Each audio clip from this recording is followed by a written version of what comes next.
Vampires, mummies, and the Holy Ghost. I met a werewolf in Soho in a place called Yuhan Flukes, I don't something remember Leho something. I don't remember. like Warren Liho on Flukes. with Werewolves of London. That's one of the best songs, horror related, that I just love it. I don't know. There's have we ever touched on Halloween music? I mean, other than the novelty records. Let's get the See, Monster that's Mash why. out of there. You see what you just did there? Let's chuck the Monster Mash, chuck all that No, stuff. no, you're destroying the conversation. Don't No. mention them I'm all. talking about because you brought up Warren Zevon, probably one of the most underrated songwriters and guitarists out there. You like the thunder effect? But yeah, you got the lightning going on. All I did was turn off the lights, and hey, the sun finally went down, so I don't have that big white spot behind me. But yeah, Eh, um, he was a legit musician, and he just did this song. He didn't want to do it, but he did it. And next thing you know, it's on the radio, and it's nuts. You know, uh, Good stuff. Robin brings up Michael Jackson's Thriller. I mean, how many movies has that been used in? How many TV shows? How many haunted houses out there use Thriller, It's a or it's even it's an scenes awesome. from the video? There's even an Indian version Is there of the music video. really? I didn't know that. You gotta watch it. You gotta look it up. Yeah, I'm gonna have to. You will love it. It's hilarious because they do all the tropes that Mhm, like Indian cinema does, mhm. but using Thriller, Yeah, you're talking like Bollywood, and Bollywood all the way. okay, I'm gonna have to look it up. Yeah. So there's Thriller. Um, well, I my list ran dry right there. Well, I remember as a kid there was the Monster Mash, Hmm. but I never knew the Monster Mash as a song on the radio per se. Growing up, what I knew was Monster Mash as a cartoon filler during Halloween. Hmm. Well, the only real No, there was another one. What's the other one, Mark? That's kind there of like the Monster Mash.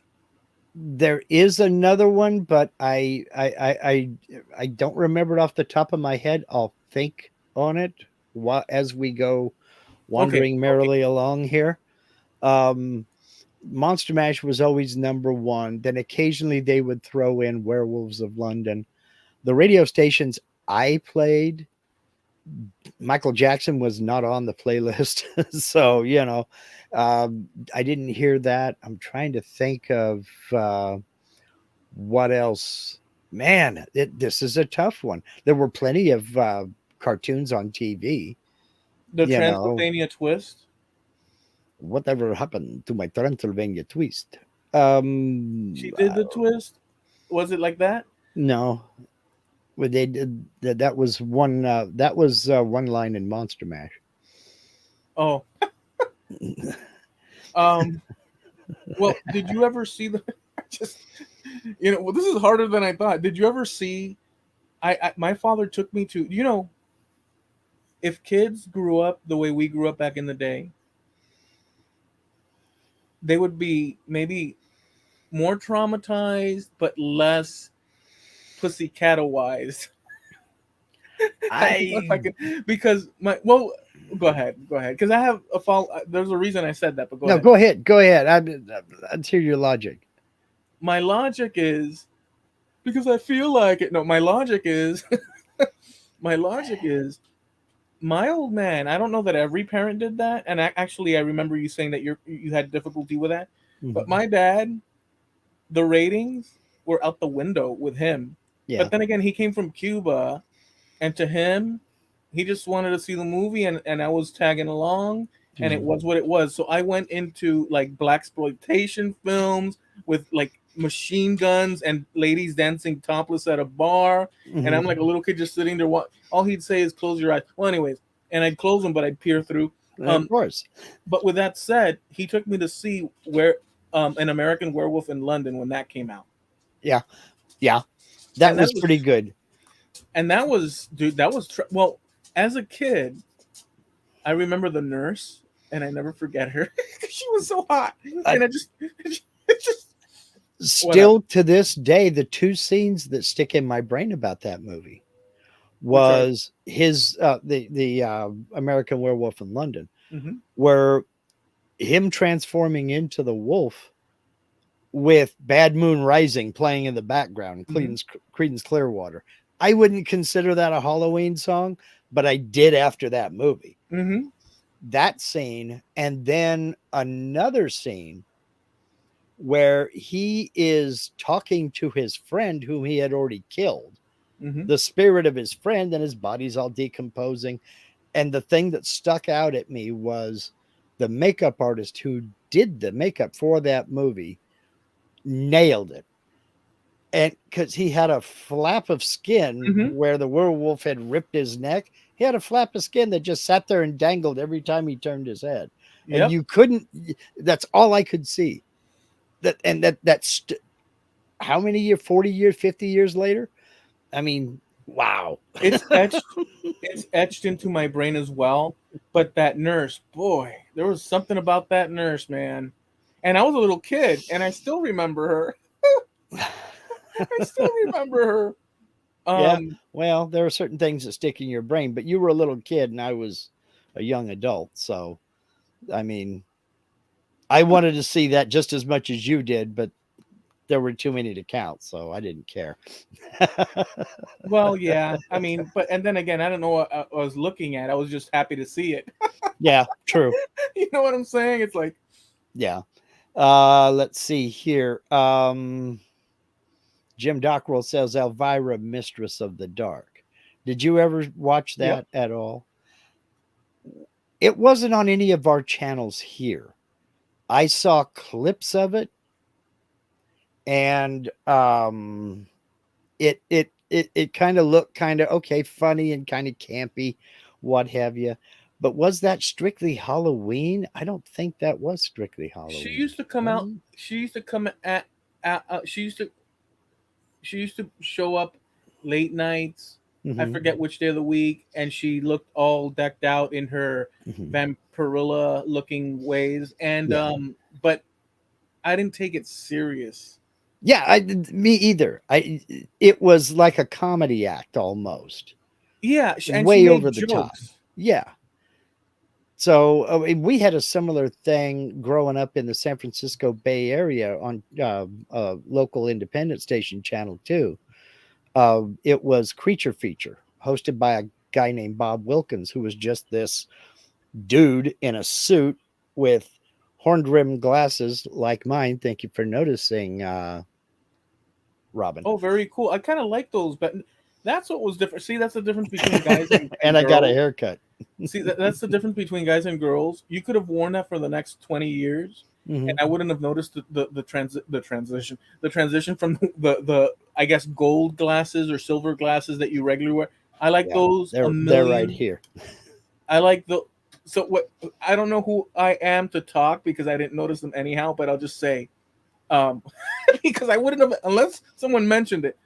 Because I just men that's one difference. I hate to be so Hmm. 1980s, but men usually you could be wearing a hat. I would find out because that's Hmm. too striking. But anyways, I like those better. I think that those are way more stylish. Well, I'm I think that 62 wait, years old. I gives a you damn about you style. I'm gonna ruin it for you because I know this. Hmm. Not only do they look stylish, I'm gonna ruin it for you, but they're trendy. Oh yeah. Yeah, I knew Well, you were gonna. which is why I couldn't find the glasses I like. See, I'm used to the aviator style, and there's the reason. See how much bigger that lens is? Yeah, This frame right here bugs the hell out of me. no, I like those. Those I It like. bugs the hell out of me. I keep trying to push them up and they won't stay up. You know, I don't know if it's my head's crooked or what. But anyway, um, Chin up, chin up. I but I can't do that because look at my glasses. See? You can do some contact tape. Oh yeah, let's go for Revenge of the Nerds all the way. You can roll some contact tape in the center, and while you're at it, bust out a couple of pocket protectors Yeah, and and with the slide rule, you and and, know, and, and wear tied up and a buttoned up. that's just what I'll do. Actually, what this is my Halloween costume. I'm dressing up as Eloy Oh well, hell. because they're almost identical to yours. I don't Now, even. actually, what I did was I went looking for more of the aviator frames. They have none. There are none. It's not No, even an option. no, And this because is the closest thing I could find. no, because from this point on, Mhm. about 25-year lapse has occurred since those other ones were the thing. So let's get it together here, Mark. These We are are 6 now. years old. These are 6 years old. I just needed new glasses because these are getting all scratched up and what have you. And I decided for my prescription strength, this was the best I could do. And they have the blue blocker lenses. I wanted to try that for the computer monitor. And actually, I do like the lenses. I'm gonna reveal something to you. So my Mhm, glasses are like yours, but they're really not. mhm. Because your glasses. When did you get your glasses? 4 days ago, maybe 5 days Okay. ago, less than a week. So these glasses, Hmm. little secret. I I should. Okay. So little secret. Hmm. You're not gonna be able to tell, but I've got electrical tape Hmm. tying this leg of the glass, and it's been Hmm. like that for the past 2 months because I refuse after so many keep breaking. Hmm. That's how this is gonna sound really bad, but I'm like, I'll electrical tape the sucker, and when I'm good and ready, I'll get my and I'll go outdoors and everywhere with this. I could give a crap. Yeah, doesn't matter. It No, doesn't matter. that's what I mean. I don't care about style. This doesn't fit my style. They look like they're crooked, but they're not. Maybe one ear is lower than the other. No, I'm kind of sitting off to the side like this. Wait a minute. Let me There's turn always around. a way around it. And that's another thing. And you didn't know this. Notice this last week. I put a another spacer underneath my monitor, so my monitor is sitting 4 inches higher than it used to. So Oh I'm well, kind of looking up at the camera. I would So never have known that if you wouldn't have said. yeah, In fact, the glasses. my camera is 4 inches higher than it used to be. So Yeah, Mark, you have made a lot of changes in a short amount of time, and I'm going to ask you to stop that. for a grand total of $30, my friend. I remember when $30 was worth something in this country. Yeah, well, $30 would feed you for a week, a family of four. Okay, we've got a lot of suggestions out here for as far as Halloween music. Let's get your opinion on these. The Ghostbusters theme song. Ghostbusters. Yeah, I Yeah. liked it. Do you think that qualifies as Halloween though? There's one for you. Is Ghostbusters the movie a Halloween movie? It is. It is in terms of the conceptual. It is. It is. It is. Damn, you got. You're okay.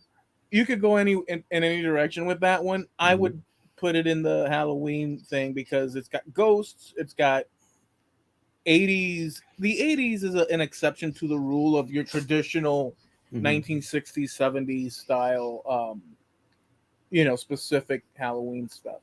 Would you I consider a would you consider a zombie movie Halloween? Yes, definitely. And See, I still to this day, I think Night of the Living Dead is the ultimate Halloween movie. you see, I consider zombie movies all year round fun. If Greg Mhm. was around, um, I consider zombie movies sort of apocalyptic, as opposed to just a Halloween. Well, and it also depends on the context, because when you take Night of the Living Dead, where you have this group of people trapped in this house one night, it takes on that sinister Halloweenish type of tone to it. And I still to this day think it is, in my opinion, the ultimate Halloween flick. But I grew up on the old horror movies, the original Dracula with Bela Lugosi, and Frankenstein with Boris Karloff, and those kind of movies, you know. I wasn't into the Friday the 13th and the Halloween series and all of those. I was in the old classic black and white flicks with the stupid looking rubber monsters and things like that, Yeah. you know. So, but Ghostbusters, the movie, you think would be Halloween, and I would tend to agree with you. But Yeah. I mean, but I don't know what. Ghostbusters is also one of those that's kind of a crossover because you could put that on in February and it would still be a good flick to watch. It Yeah, but wouldn't be out of place. I can watch horror movies if they tickle the fancy. I could watch them. Oh, sure. Right. So it's kind of there's no set rule, but if I had to, No. okay, so how's this? What's the quintessential? If you had to pick a quintessential one or two movies for Halloween. For me, Night of the Living Dead, number one. Uh, the only slasher exception I think I would make would be Psycho, Alfred Hitchcock. Yeah. Um, that was so well done. And if anybody out there, I see Jamie Page.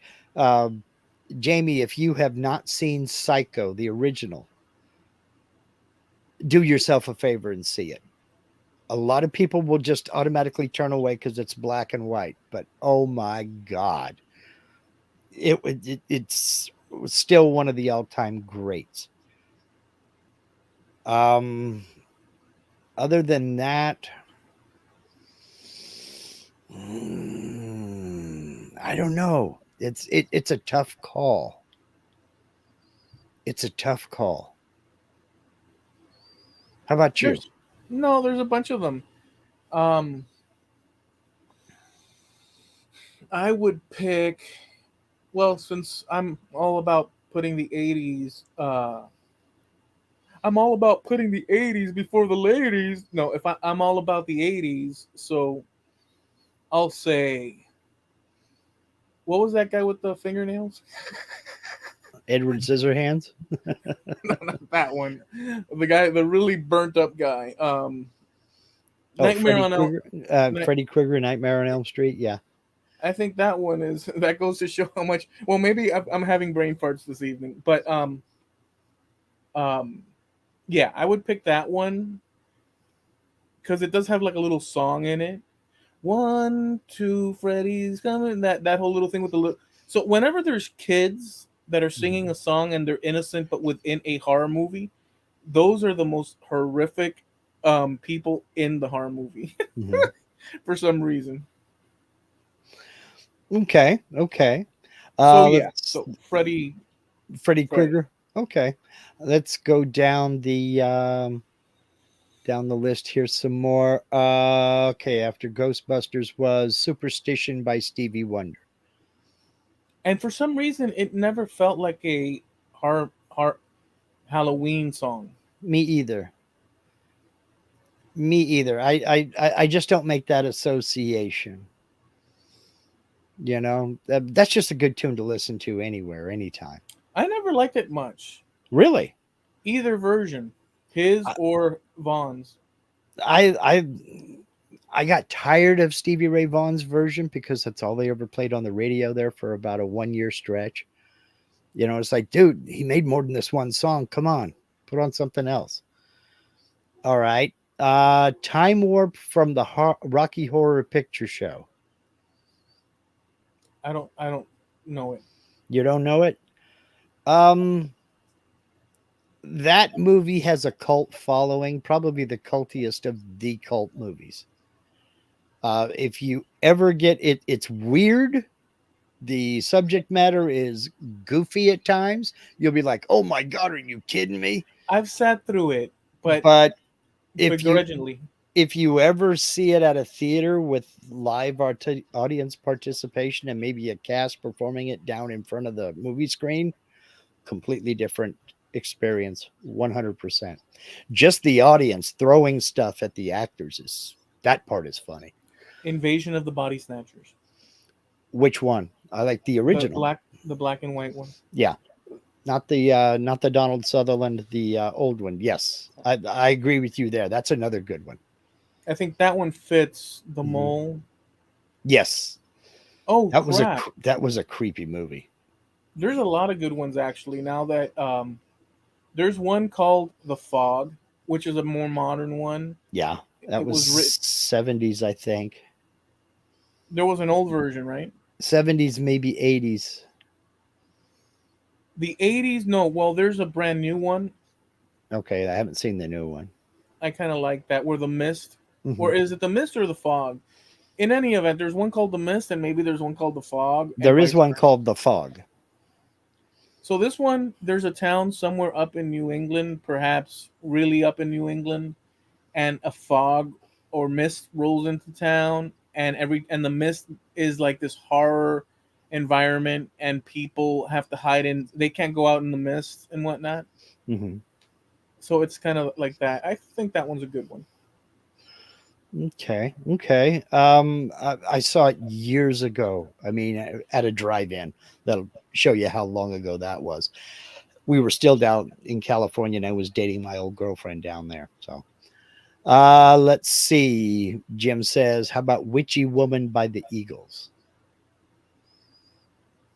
I don't see it. Why does Jim keep adding ones that I can't associate properly with? I mean, I see I what he's saying. Yeah, I think he's going by title, but yeah.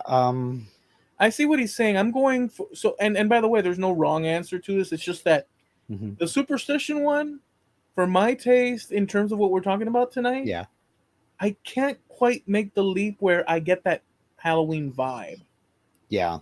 That's kind of Me what I'm either. saying. Me Um, either. I'm not picking up that Halloween. It's not something that I would.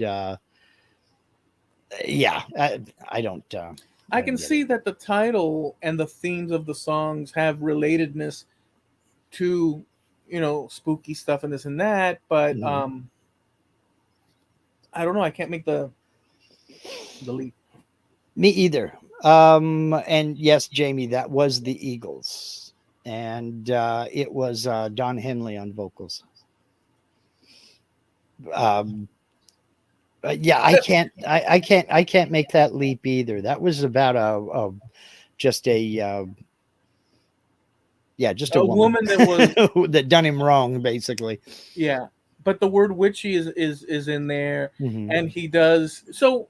I can see that, but we're looking for meat and potatoes here, Jim. Yeah, yeah, we ain't got nothing on the caliber of Monster Mash yet, but there's more coming up. Let's see here.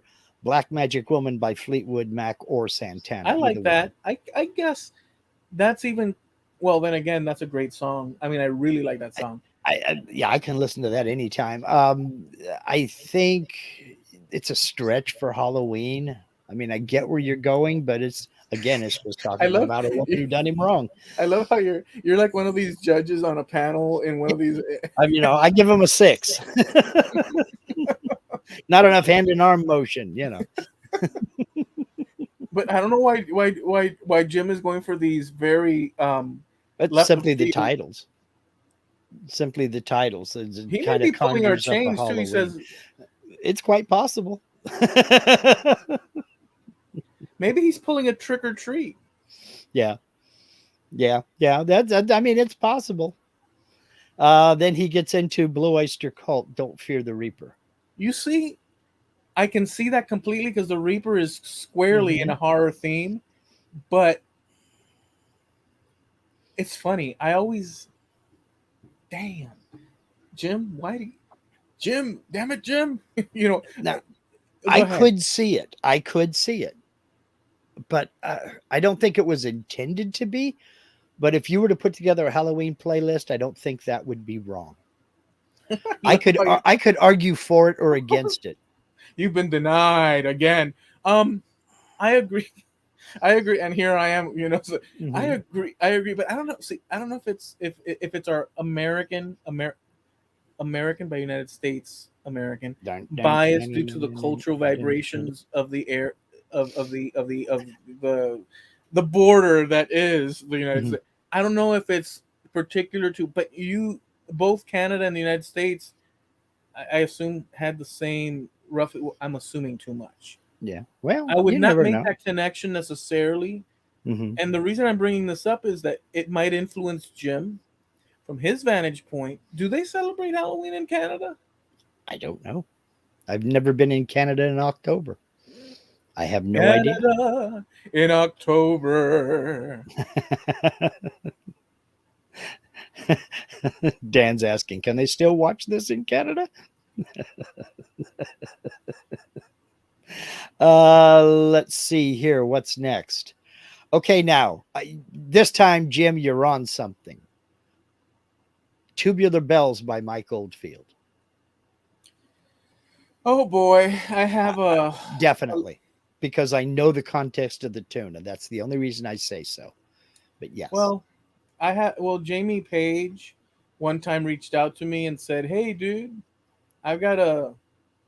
It was for a Scroll Saw thing. Hmm. I think it was for Rock album Um, collab, yeah.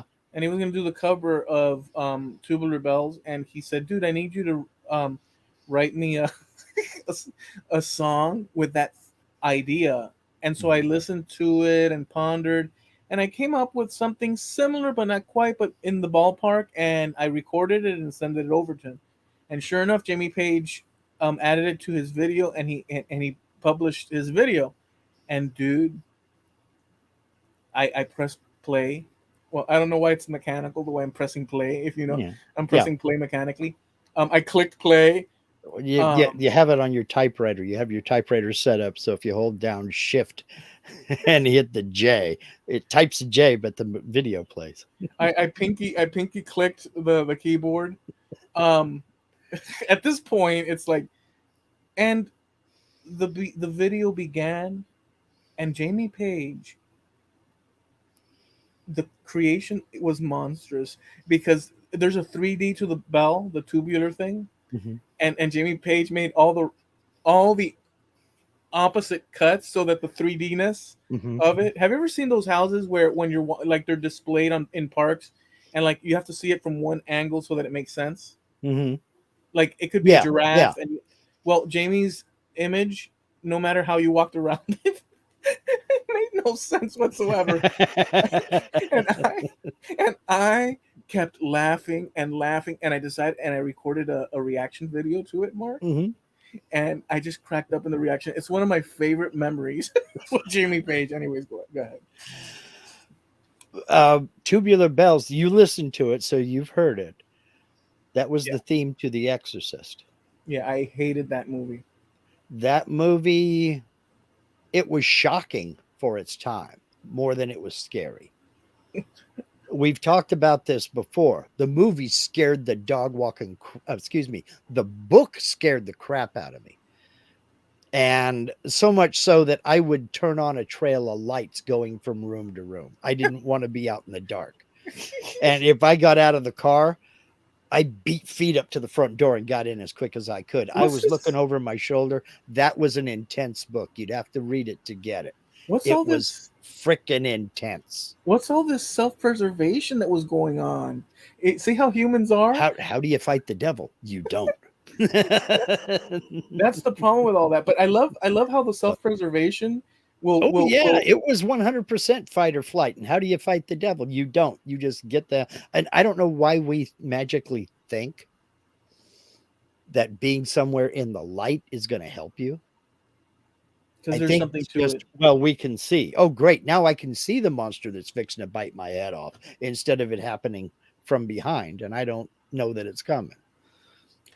There's something to that deeper than we could probably even work out. But yes, the light, whether or not you attach it to all other notions that we may have, for some reason, in a very deep way, the light seems like a place of safety, and darkness, like you said, the It's the unknown. And unknown.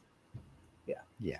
And the predators come out in the dark. So I guess maybe it is way down, buried deep in our psyche from, hundreds of thousands of years of evolution that though if you're in the light, you're okay. Light scares away the predators.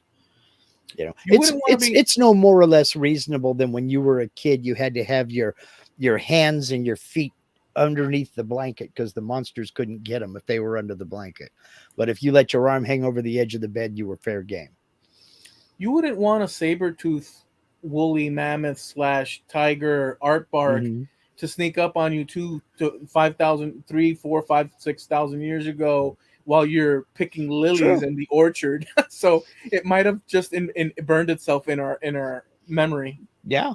Yeah. Frankie, howdy, Frankie says, or when hiding under the covers, you can hear him coming up the hall on the other side of the door. Yeah. And much like me in the Atom Smasher, it wasn't footsteps in the hall. It was the sound of the blood rushing through your ears, the sound of your heartbeat. That's But almost it, poetically but it could be a sounds song. like footsteps. You just wrote a whole new song right there. I'll tell you what. That So, description. but yeah, the Exorcist the movie, I think that was more of a shocker than anything else. It didn't scare me like I thought it would, but the book did a number on me. I mean, I'm talking for several months. I was looking over my shoulder. You know, the slightest noise, a little breeze rustle some leaves, I just knew something was after my butt.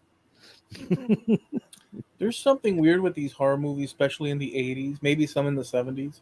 Yeah, Maybe it goes back, but there's always the possible. theme where there's something beautiful, like a young damsel Hmm.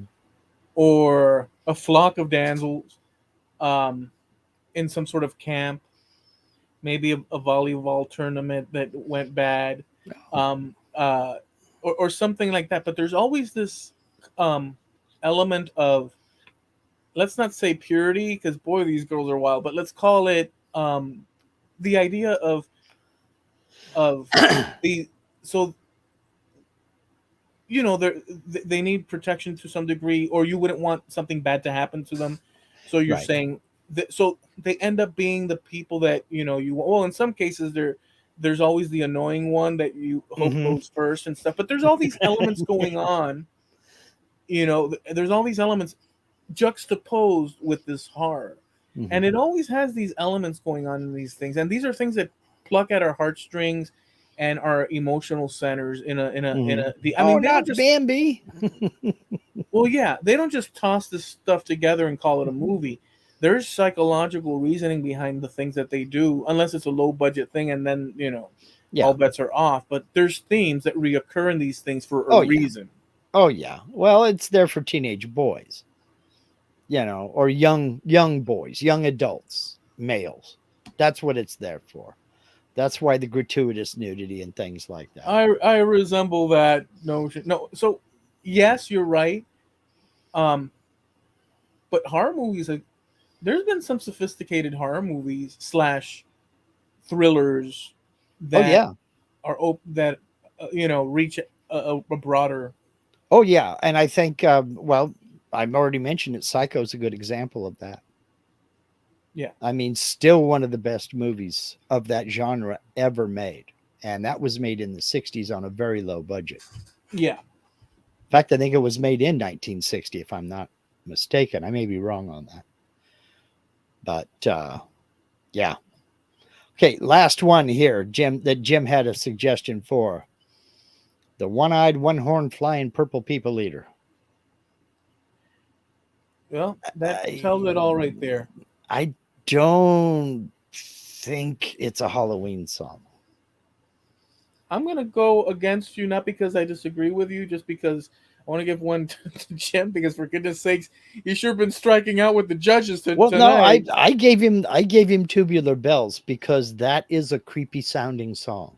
Okay, so I'll retract what I just said and say Mhm. I can't see Purple People Eater either. I Um, as you know, That's too fun to me. Just my opinion. That song is just too fun to me. And Monster Mash, that is too, but we're talking about that's just a play on the entire horror genre. So, but it's kind of difficult to write a Halloween song, wouldn't you think? um, it's just it depends on the problems that you brought up already. Where what do you actually? it's so, what's the word for it? It's not something precise. You can't say this is and that's not Right. in some cases. It would. Uh, So I don't know that it's hard or not. It just depends on who's well, listening and says, "Oh yeah, okay. Let me qualify that. It would be hard to write a Halloween song without it sounding cheesy. that You is know, true," or at least it sounds true.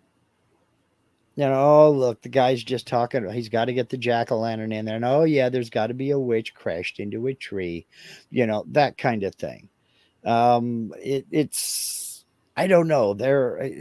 Well, you have to add tropes Yeah, you because do the tropes signal come out its at night. placement in the thing.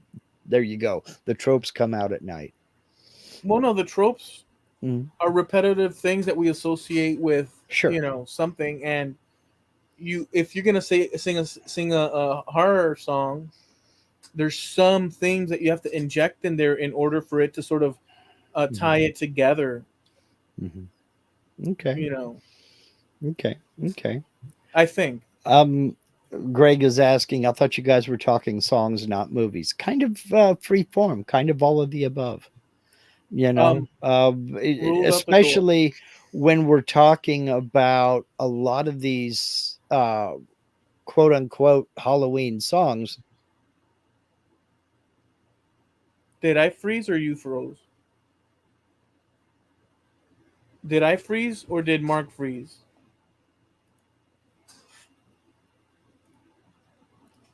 Can somebody tell me if I froze or Mark froze?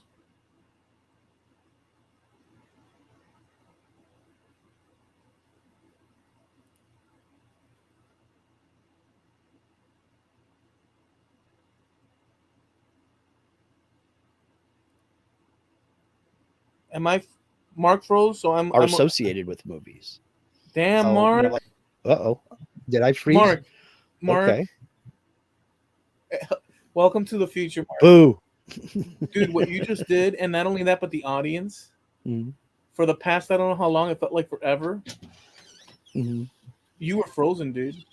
Okay. Well, what part did you hear? No, no. Let me just get over this because I was querying. I was inquiring that to the audience, and nobody answered. So I thought I was frozen because it's usually me anyhow. Mhm. And this was very weird. This was perfect for Halloween.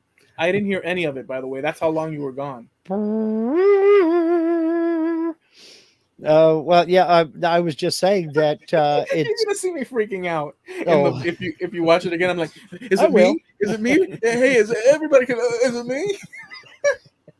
All of a sudden, both of our I got the buffering, the spinning wheel of death in both of our views here, and then all of a sudden it was over with. And then I look over, and all of a sudden I see Mark froze. Mark froze. Mark did, and then Linda comes in and goes, "Okay, you're back."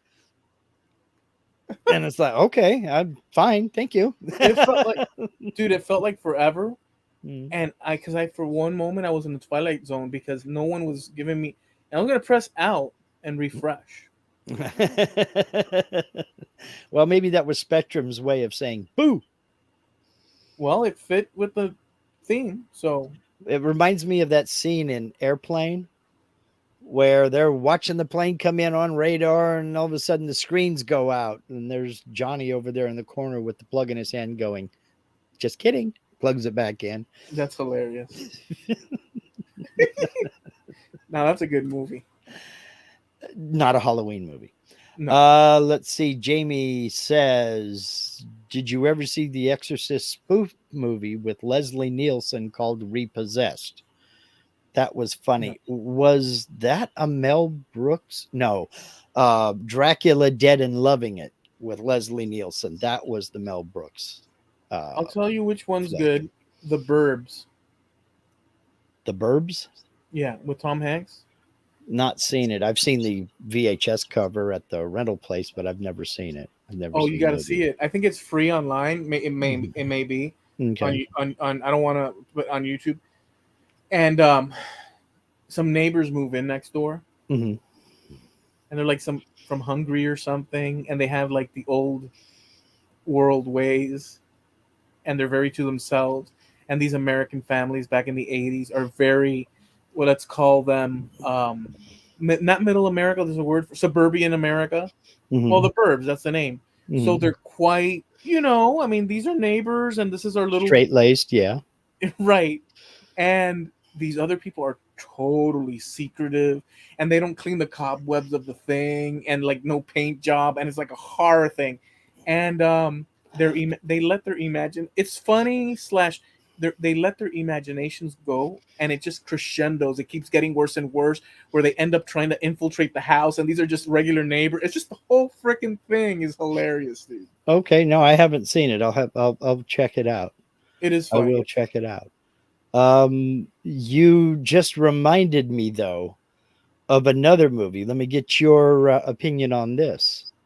Beetlejuice, Totally, Halloween movie. totally. I would agree. That movie, by the way, now that we're talking about it, I saw it in the theaters with my friends Hmm. and Mark. Hmm.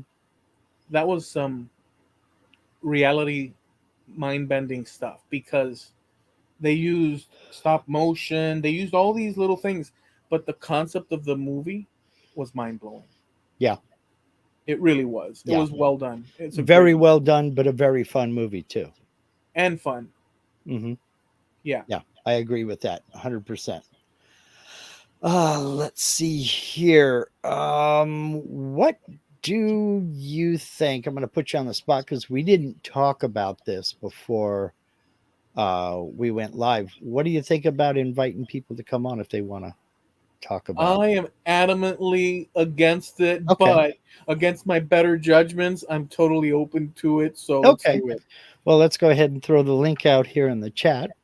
So if you'd like to join us, there's the link.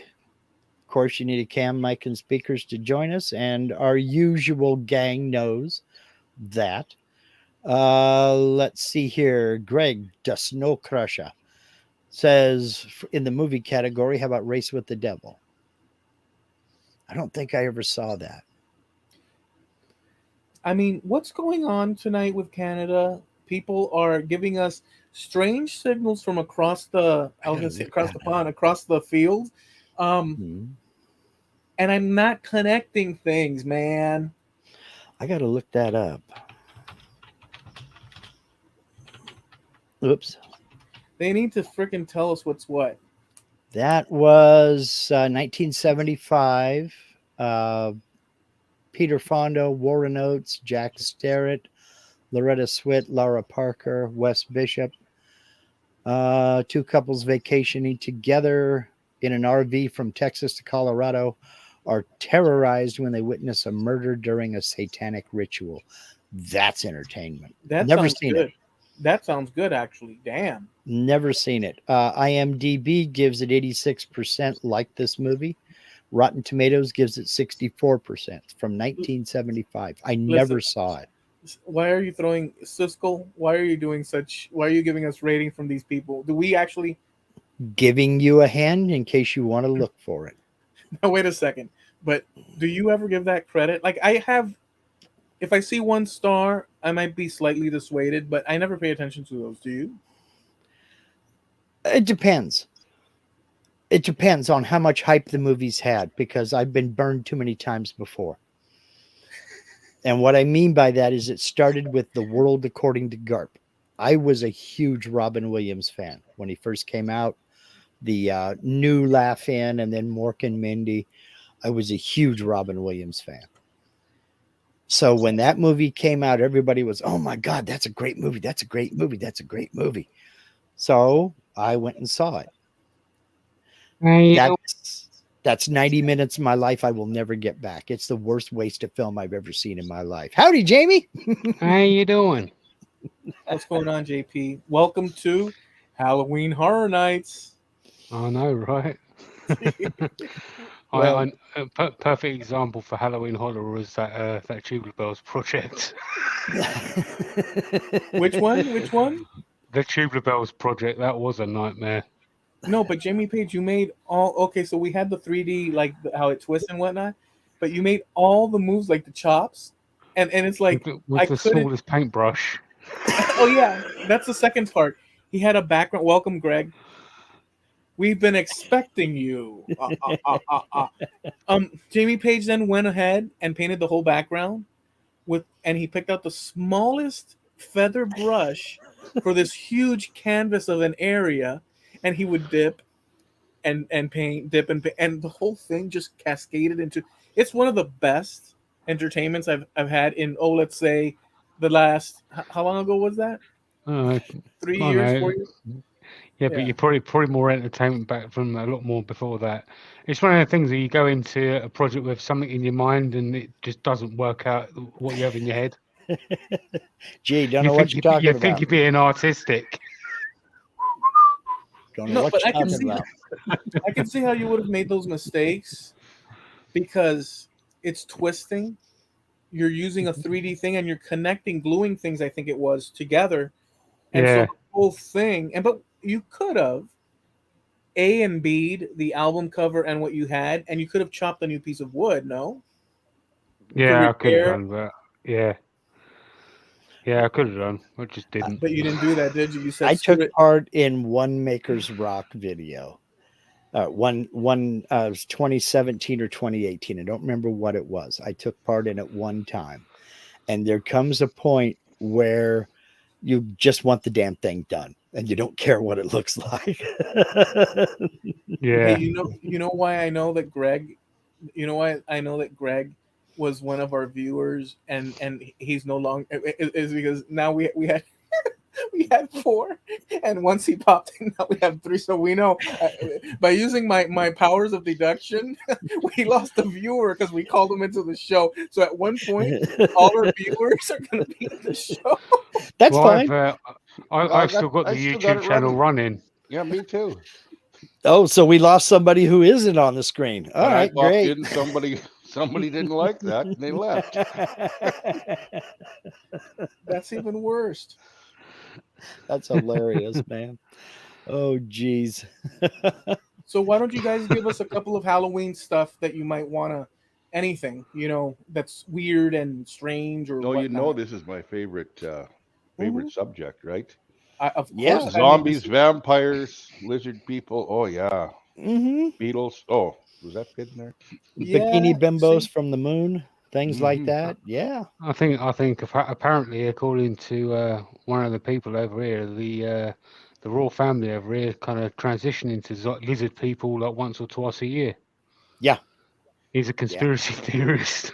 Yeah. Yeah. They're the what 7 foot tall lizard people in 6 foot tall human suits. Something like Yeah. that. Yeah. That's David Icke, I think. David Yeah. Icke, that's the one. Yeah. Yeah, That's okay. I've told Well. you about him before in the past. Oh JP. yeah, we did 2 whole episodes on it. So yeah. in fact, the first one's our most popular podcast. Yeah, Rendezvous with the Lizard People Hmm. is our most viewed and most popular podcast by thousands and thousands of views. And we still get comments Yeah, on it, and people are like, "You two don't know what the hell you're talking about," because we were laughing about it. You know, yeah. that's Well, funny. this thing about, I will say this though, even though it's ridiculous, with the invention of AI, um, anything can pass up for. Okay, so let me throw this at you. Forget the AI for half a second. If you guys remember Bigfoot, the the The truck. the Zapruder film of Bigfoot. Well, Zapruder was the Kennedy assassination, but yeah, there are Bigfoot. Well, Yeah, Mm. I'm in well, the Pacific Northwest. You can't go anywhere without seeing Bigfoot references. well, I said Zapruder because it's of the Yeah, '60s and it's yeah. clunky and stuff. So I connected the two. I mean, I did that on purpose. But Oh, okay, okay. so no, I didn't connect the Kennedy thing not knowing. Right. I did it as a little slight of which didn't work. That may have been the missing element. You don't know. Well, no, what I'm getting at is that original film, Mhm. which was probably like 8mm or whatnot, and Mhm. grainy, and he was off in the distance stuff. Yeah. Somewhere on the internet, they took that film, they processed it, I guess through AI or other means, and they stabilized it. Mm-hmm. and they made it a 60 frame thing, Mm-hmm. and it looks like a freaking guy in a suit, dude. Yeah. Plain and simple. Yeah. It really does. Yeah. I don't know if Yeah. you've seen it before, but you can go and find it somewhere there on YouTube or whatnot. Yeah. It looks like a guy But in a suit. we've talked about this before. If you go out there, and not everybody, some people, if you go out there on a Bigfoot hunt, anything walking in the distance you can't immediately identify is Bigfoot. You know, there are people who will look up at the night sky and see an airplane go by, but because they're looking for UFOs, that's a UFO. It's I'm like, gonna have no, to. Yeah. dude, no, dude, look, the airport's right there. The landing light's on. You can see it's coming in. No, that's a UFO. I'm gonna have Yeah. to throw this at you though. And it's a certain percentage, you know, No, no, of small, course. but Okay, so I've seen stuff in the sky that I can't explain. we all have, I'm sure. I saw a series of lights, Mhm. no business being where they were, flying or floating across, and I tried to reason it out. But then again, I'm not working in aviation to know either way.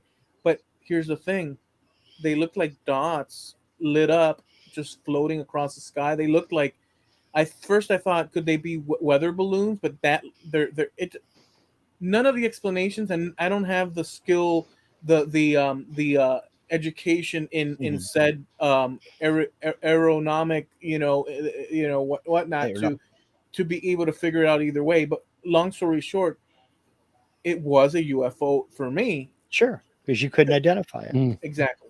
Yeah. Yeah, there's things all Yeah. over the place that you can't identify. Yeah. I mean, it could be anything like, what is it? Is it Starlink, or it could be the Space Center, or it could be anything. This was this Oh, was back in Starlink was Yeah, like Mark said, that because that you messed didn't up a know lot what of it people. was. Oh yeah, yeah, because they come over like in a great big line of Yeah. lights, don't they? Yeah, They you Yeah, but just- never this was heard about prior. anything like that, but as soon as you hear Mm. about it, and oh, Yeah. okay, yeah, that's Starlink. Well, No, but this was prior to, just for the Yeah. to make the No, point. no. This was like way past the Starlink. But then again, it could have been something similar. yeah. But since we couldn't explain it sitting here on the ground, we were like, "What the hell?" Yeah. Well, and that's what I mean. Just because we don't know what it is doesn't automatically mean that there's an extraterrestrial connection to it. Well, no, Mhm. That was my point. jumping. No, exactly. Jumping from here's an unknown thing we're seeing Mhm. to that's a green alien inside a spaceship with a computer in front of it with buttons Mhm. that are triangular. All that extra information that we're attaching to what we We're assume projecting, yes, we're projecting. exactly. Yeah, yeah, So I don't know. Can I explain it? No, but I'm not the one making the claim either, so I don't have to explain yeah. it. Yeah. But Well, I do know, living down in the Nevada desert, 150, 200 miles from Groom Lake, Area 51, for those who would like to know. I find it mildly amusing and mildly ironic that the minute the B-2 bomber and the F-117 fighter went public and there were photographs of it and they were appearing at air shows, the number of UFO reports around that area plummeted because suddenly it's like, oh no, that's a B-2 bomber. That's not a UFO. Okay, now I can identify it. Yeah, that's not a flying saucer. So, yeah. Well, at least I can live happy knowing that no one's going to try and suck anything out of my head. well, you don't know that. No, I do. There's something to take.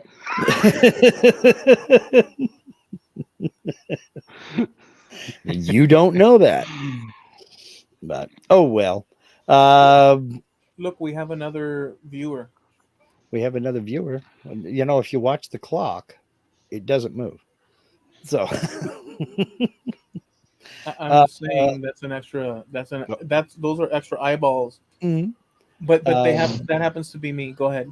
I just Jim wanna- says when you live in 140,000 degree heat of the desert, you're bound to have hallucinations. Yeah. But those are usually individual. hallucinations, not 300 people reporting the same thing. But yeah, what can you say? Mass hallucinations. You see weird things, and not even in the sky. You see weird things in the desert all the time. I don't know if you've ever watched trail camera footage. There are desert cameras out there as well. And some of the you will see some of the freakiest things until they get close to the camera and oh, it's a kangaroo rat. Okay. Mm. You know. Let me ask you guys here if you want, you if you have a good one or a relatively good one and want to say, when you were kids, what was the scariest thing? Like Mark um, was mentioning turning on the lights and stuff, or having to run across the hallway, stuff like that. Or do you guys have anything that's out of the ordinary, like, or not, something similar to that? Let's say when you were kids that you would be spooked out about. So, um, even still to this, there's a couple of things that I can remember. So that once I wasn't. So I was a kid. I was probably in my 20s when this happened. I was sitting right where I'm sitting now, and I could have sworn somebody was standing over my shoulder in that room behind me, cursing at me. And I was like, I've had enough of this, and I turned around and I was like, what did you say? And there was nobody there. Boy, I'm pretty And I was fast. like, I was like, okay. I was obviously hearing something, and all I was Mhm. doing was sitting watching videos, Mm. right? But on a completely flip side to that, and a completely different story, that house on that side of me, right? There's something about that house that makes me feel so uncomfortable, and I hate going in there. It makes me feel like I'm being watched every single time I'm going in there. So Oh, we get invited to go to dinner or whatever around there, and I'm like, no, I can't go in there. If I go in there, I'll feel sick, I'll get headaches, and I'll just feel like I'm being watched, and I just straight You up refuse to go in you've there. been around. We've known them people for well over. Well, we moved in here when I was 2 years old, and they were living here before us. You've been wow. And around. I refuse to go around there now. Jamie Page. You've been around. Your family has in that Hmm. area for quite maybe an Yeah. unknowable time, and So your we've lived in this area. house since for 39 years, Well, I'm saying and now generation. I straight up refuse to go around that house now. Wow. I'm It makes me saying feel that uncomfortable. So I'm saying generationally across time, they're below your feet, all across that area, are bones unknown, layers and layers that one would not. I mean, and so what if through line of succession into the past, there were there was an incident in that field where now there's houses, and Potentially, Vikings took one of potentially, your ancestors and strung them up and said, "You bloody page shall pay." not quite in that accent, but maybe. I mean, this house was built in what 55, and I know there's been at least a couple of deaths in that house since we've Mhm. moved here. Well, 1955, 1855.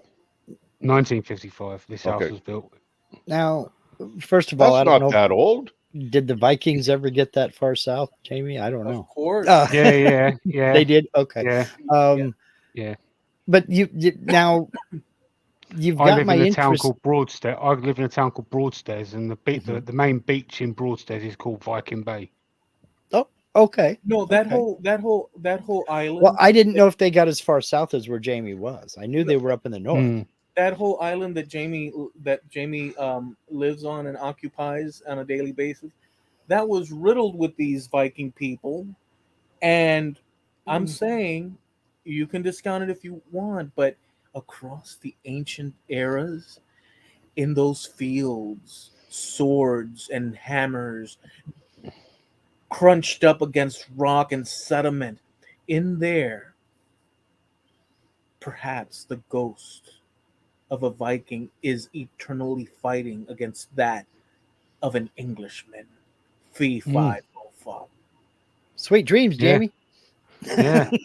I've been digging up in the back garden before and found old T-shirts. All right, my dad buried them, but I undug them. What if the ghost knocks at your door, you open it this evening and says, "All I've been wanting is a little bit of tea. Yeah. I'm not here to scare you." What One would lump you or do? two. So this ghost is from Go and put the Australia. kettle on. Go So and the put the ghost is kettle from on. Australia, Eloy. What would you? Yeah, it Was that sounds a, like. A Viking ghost from Australia. well? Yeah. You have to understand. See, this is where you have I'll to. make him feel at home. I'll jingle some keys in front of him. Well, this is where you have to sort of think broadly. You think these ghosts are just swimming around those fields, or they're poking their heads watching TV at night through your windows and learning everything across the, oh, let's say, since TV was invented. Why do they need to look through your Well, windows? If they're ghosts, they can sit on the sofa not and you'd so never far see them. away from, not so far away from me. There's a place called like a long road called Porthole Lane, and that's where they buried a lot of. I was about to say survivors. Then There's a buried place a in lot Las of Vegas. victims from the plague. There's a place in, Ah. in Las Vegas called Poor Ho- Poor Hole Lane as well, but it's got a different angle to it. Go ahead. Yeah, it's where they buried a lot of people from the plague. Oh, wow. Okay, Now, so there you I go. have a question for you. What kind of heating is that in that place next to you? Because you're talking about getting nauseous and getting headaches and things like that. My first thing that popped into my brain was carbon monoxide. So they've got central heating, which is basically hot water that gets pumped around. Yeah. But what heats it? Is it on a boiler or Just a boiler, yeah. A Electric? boiler that pumps hot water around. I believe so, yeah. oh, it's Yeah, so it'd be electric? the same Okay. as us. Yeah, it'd be the Okay. same as us. Because they do have natural gas, propane Right. Yeah. boilers. So it's an electric boiler. They're Yeah, giving you a Okay. scientific same as answer. us. I'm not Well, all about that this evening. True. I'm with you, Eloy, on that score But because I'm trying contact. for as long as I can remember, even before when they had like an open fire, like Mhm, with wood or coal or whatever, mhm. even back then I can remember not feeling too good when I walked in there. Yeah, Oh, but wait a So second. Wait a second. Okay, see, now since Mark went ahead and did that, I'm going to have to ask you. See, Mark wanted, let's break this down a little bit. Are I you don't saying, I don't know if it's the people. I mean, it's still the same people, but I don't know if it was the husband. I just didn't like him because he was a bit of a. He was a bit of a creeper. Let's be but can I honest. ask you, the following though? I Yeah, want yeah, to, go on. okay, so here's my question to you. You feel nauseous, but is it every time? Every single time, it's almost like I feel like I'm being watched, and it's almost like you just want to keep doing that. Yeah. Like it's like you got hundreds and hundreds. It's like feel like the Truman Show. That's the best example I can think of. It's I like you've know got loads of cameras and loads of eyes on you. I know that Like hairs on feeling. your arms. Hairs on your arms go like this. Mhm. I know that particular feeling. The last house we lived in Nevada, and I think I told Linda about this once, but I'm not sure. The house before that, we lived way up on top of a hill. um, and looked down over the valley. We had neighbors to each side. Then we moved down into, well, one valley over, but the house sat up so high above the grade, and it needed to for flood reasons. The house sat up so high above the grade, I always felt like people were looking in the windows and watching everything we did. Mm. Like I was on display somehow. And we're out in the middle of nowhere. There ain't nobody out there but coyotes, wild horses, and the occasional scorpion. But I always felt like I was being watched there too. I never got headaches. I never got any nausea or anything like that. But I never felt like I had complete privacy in my own house. And we lived there 5 years. Yeah. 6 years. 6 years. So I Mhm. know that feeling where you're constantly Yeah. looking over your shoulder or looking out windows. Hmm.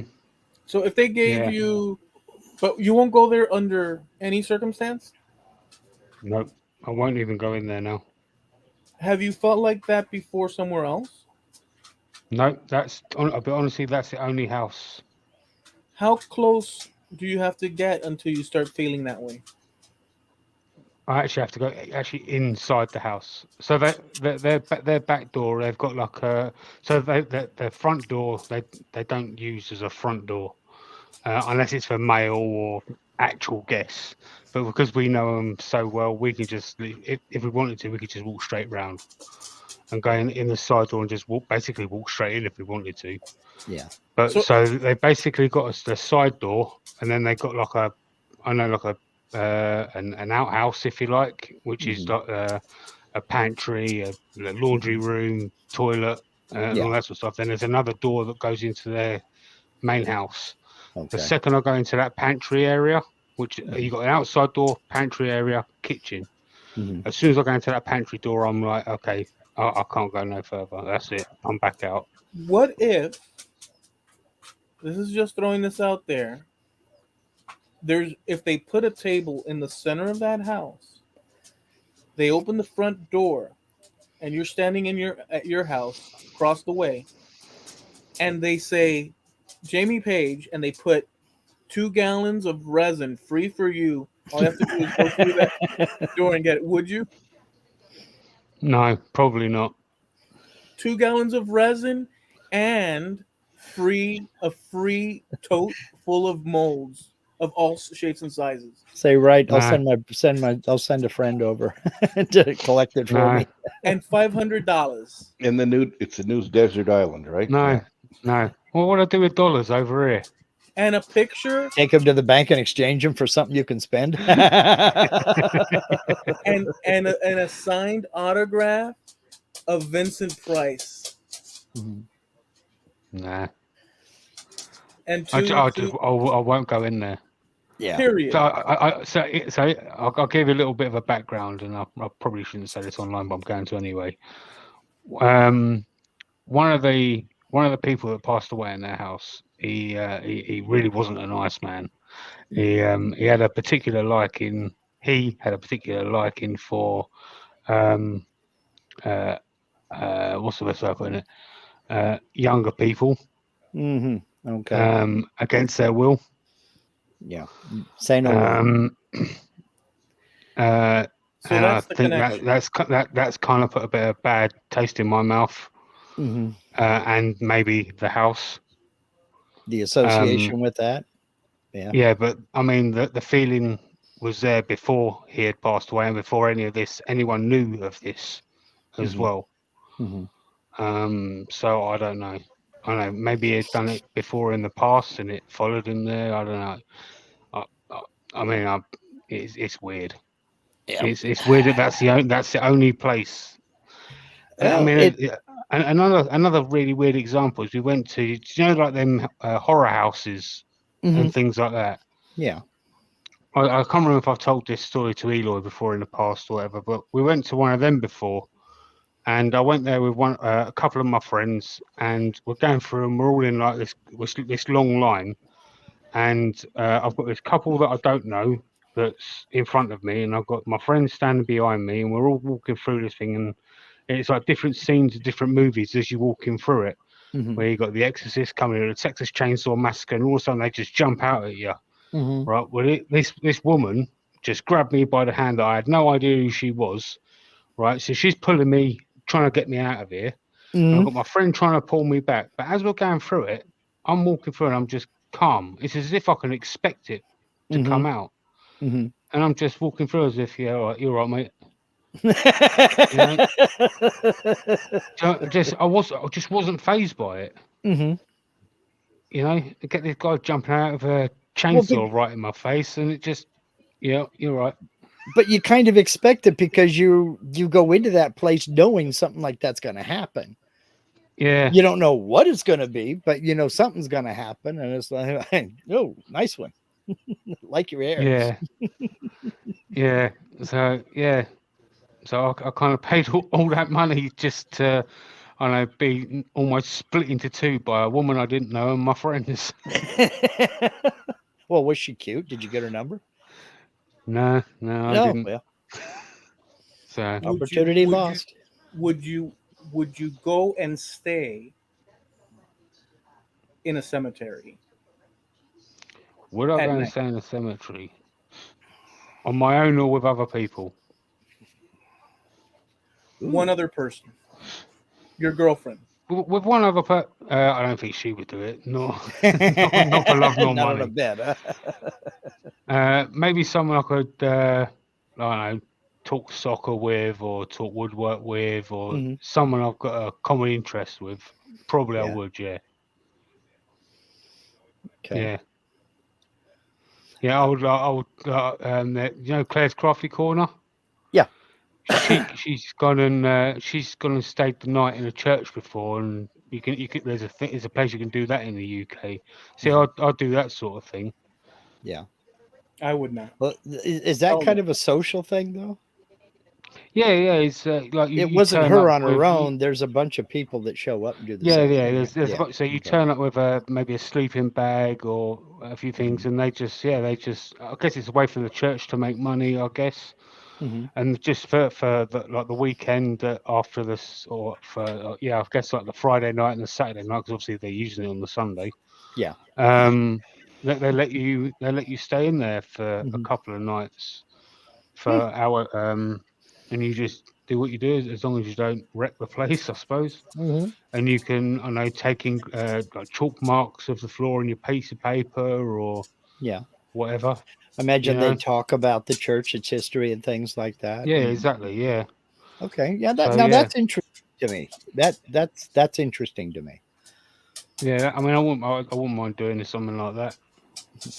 Now, I'm going to ask a question of both of you guys, Greg and Jamie. Eloy and I did a video on this. This was one of our Halloween segments, and I snippeted this and posted the video on our channel.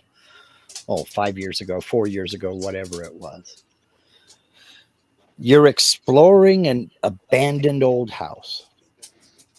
Ain't nobody has lived there for 40 years. You're walking through it and everything is creepy. I mean, all the personal effects are left there. Ceiling boards are falling and the place is just, generally in shambles. All of a sudden, you get into the kitchen and the telephone on the wall starts to ring. Do you answer it? Start with Jamie. Would I answer it? I think probably the curiosity of me would just say yes. Hell no. Hell no. Are you kidding me? You have Just no Well, business. let's the curiosity of me would just say yes. That's why you're the guy in the movie. Don't you understand? In horror movies, you're supposed to avoid doing dumb calls coming from stuff. inside the house. You're supposed to avoid Well, all the weird someone might. noise. Well, obviously, someone knows that must be there. See, you're thinking Otherwise, it wouldn't be going off.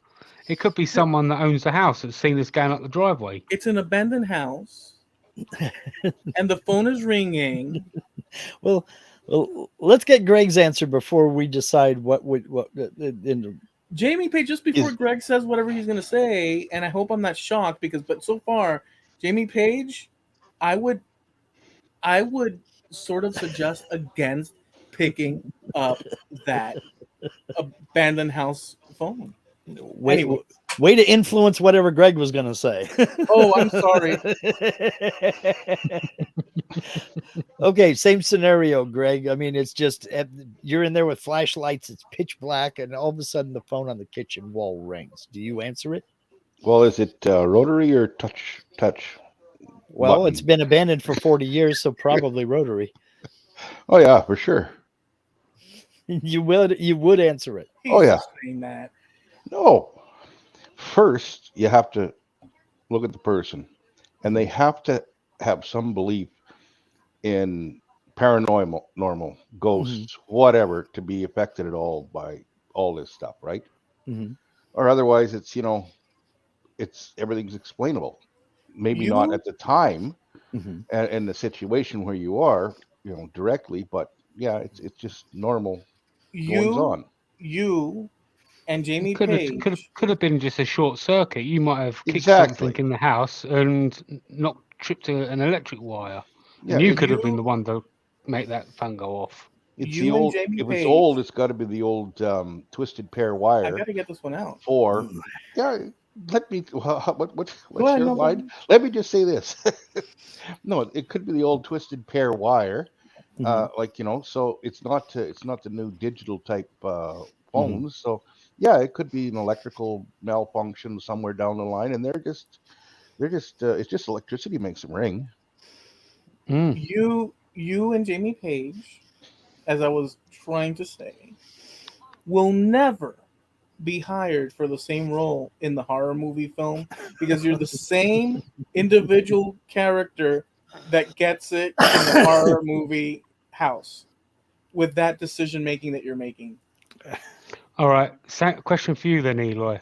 Right. Exactly the same sort of scenario, but a different kind of phone. Right, where they have caller ID come up.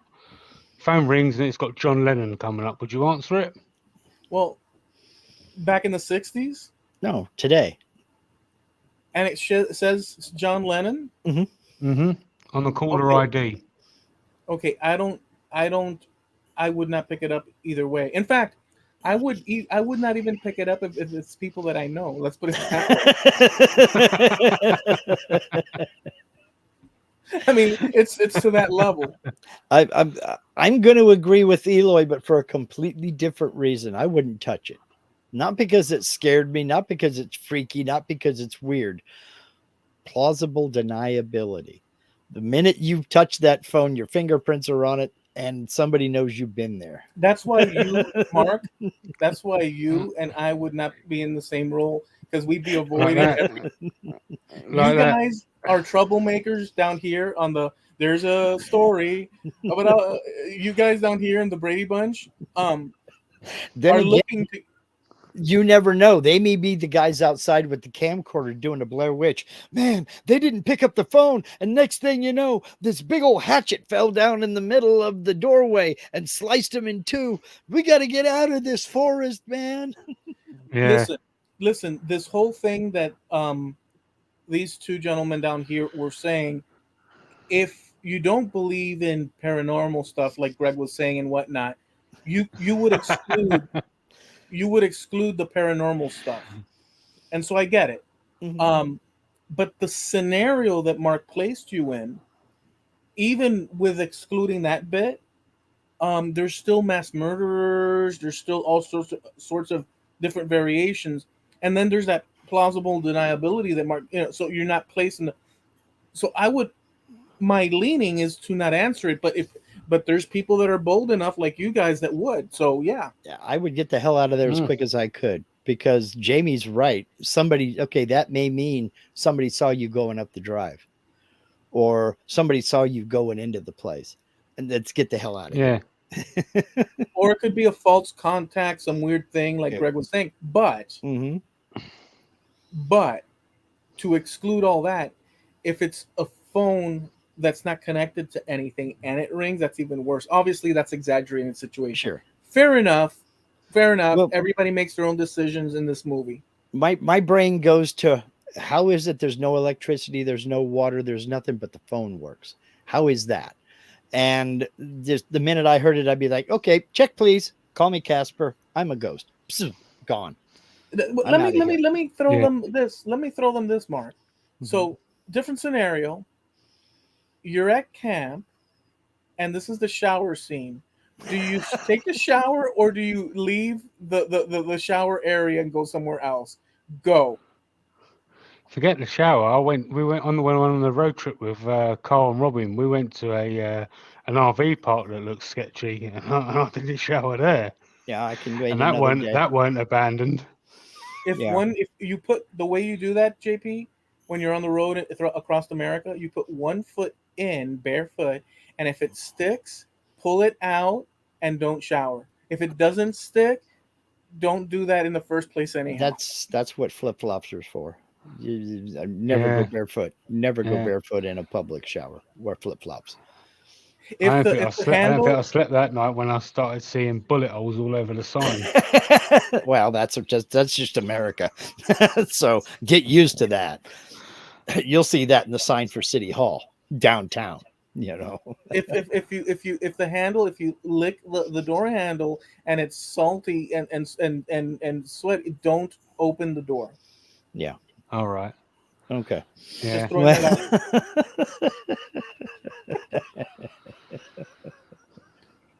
Greg's like, and now you know why we keep you Americans down there where we can keep an eye on your ass. Yeah. So,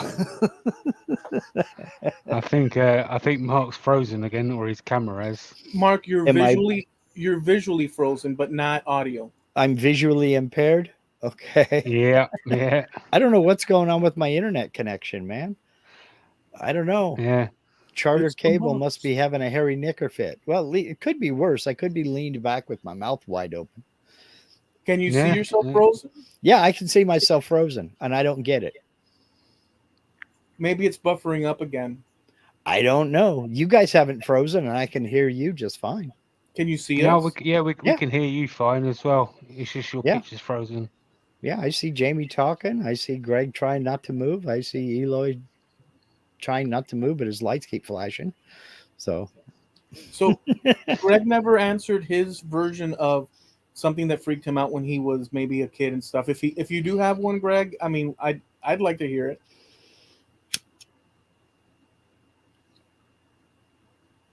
And you're back, Mark. and I'm back. Yes, I am. Hey, almost live. Greg, I think you're muted, buddy. I can't hear No, you no, talking. No, he's not saying anything. he's he's either pondering or doesn't have one readily available. But I'm sure there's something that would have maybe Oh, caused a little bit. No, maybe his mic is. No, I did see his lip moving earlier. Yellow. Okay, yeah, Oh there yeah, you are. there you go. Okay. Um, when I was about, I don't know, 3 or 4, maybe 5, there was a picture in the dining room, and it was of a horse, and the eyes in the horse bugged me, and I would tell my mother, I didn't like, and you go like the dining room, the lights weren't usually on, so it was usually dimly lit, and I didn't like going in there just for but that was about one of the only things that I can remember. And like I say, that was I was small, so it was the horse was looking at me. It was Mhm. what the thing was. But you know how they you can draw a picture with to make the eyes look like they follow Mm, you and that kind of stuff. Yeah. So I yeah. didn't like that. what's with you with all this scientific answering for everything that should be mysterious and foreboding? Well, because later when you're an adult, you figure stuff out. You go, oh, okay. You figure some stuff out. Hmm. I still don't know why, for sure. When I would go into a room and exit and come back in, the lights I remembered being off were then on, and vice versa. Now Mm, to this day, in our house, I where I sit in the living room, I can see down the hall. At Hmm. the end of the hall is a mirror, like a full length or kind of full length dressing mirror, if you want to call it that. And I'll be watching television or the computer. So out of the corner of my eye, I can see not perfectly, but just whatever. I can. I if somebody walks down that hall, I can see them or I notice them, right? But every so often, I'll be sitting here. Everybody's in bed. Well, me and the wife, and then depends if the grandkids are over. But all of a sudden, I'll see something that I think there's movement, and that's gone on since we built the house, and that's in '93. And I don't know. I I turned to look, and no, there's nothing there. Never have I seen anything. Like I could see if there was lights flashing, or even you know like clocks. Sometimes the digital Hmm. clock goes from 1 to 12 where it's a little bit Yeah. brighter because there's more things lit. Or maybe the reflection off of a neighbor's front bumper as they pull into their driveway or something. Well, the neighbors are pretty far away. They're Yeah. don't get that. But whatever, I don't know what it is. And Mhm. even today, I think I saw something, or it made me turn that way. It'll happen once every week, twice a week, and that. Mhm. Now, the old house I lived in on the same property, it was built in 1934. Never did I hear or see or anything that's Mhm. I wondered as to, well, what's the source of that? Now up here it can get very cold and you can hear the house crack. Like, Yeah. it's a Movement. shrinking, it's a movement, yeah, with Mhm. very, how ice affects things cold. And it'll be a real loud boom, and it will kind of startle you Mhm. into the fact of, oh, I wasn't ready for that noise. But then, Mhm. it's just the house making a cracking noise. We get something similar here. We get week-long stretches of real dense fog where our cul-de-sac is not quite a quarter of a mile long. It's not very long at all. Hmm. And you can't see to the end of the cul-de-sac. The fog is that dense. They consider it zero visibility. Anything less than a quarter of a mile is zero visibility. And it's real humid. Hmm. And wood swells.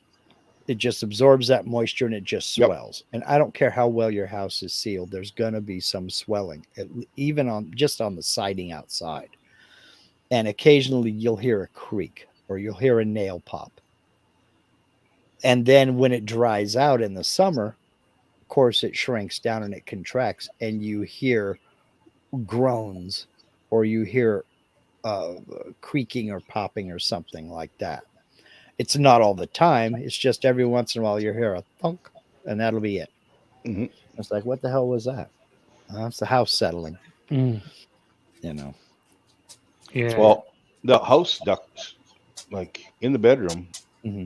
you're trying to fall asleep, so everything's pretty quiet, right? Hmm. And then you'll hear the furnace will start up, and all of a sudden you'll hear this tink tink tink, like, and it's the ductwork expanding because it's been heated because it was cool. And Yeah. oh, shut up, let me go to Yep. sleep. It's kind of like that one house you visit. Everybody has been in that one house where you turn on the hot water and one pipe ding ding ding ding ding ding ding ding ding Yeah. ding ding ding ding ding ding ding as the water's coming through the pipe. And then green goo Yeah. comes out of the shower head. Oh, we had a toilet, and it had the fill, the Mm-hmm. ball cock. It was it we have hard water, and it restricts the exit of the water, like the Mm-hmm. nozzle. And when you flush the toilet, it was you could hear this whistling, whirring noise, like it was like it was a water yeah, exactly. But it was kind of a shh, as well as a shh, like a real high pitch shh. And you could hear it out the living room. So we got people over, and I think it was my son's in-laws, and they're looking, what's that? I says, oh, it's just a Scud missile coming in. Yeah, it's the ones that It was, whistles. It's too late to run. yeah, it was about the Gulf War or not, whatever, one of those wars. And that's just a Scud missile. Oh, Oh, changed now out changed out the valve, and it's gone away, but it was loud.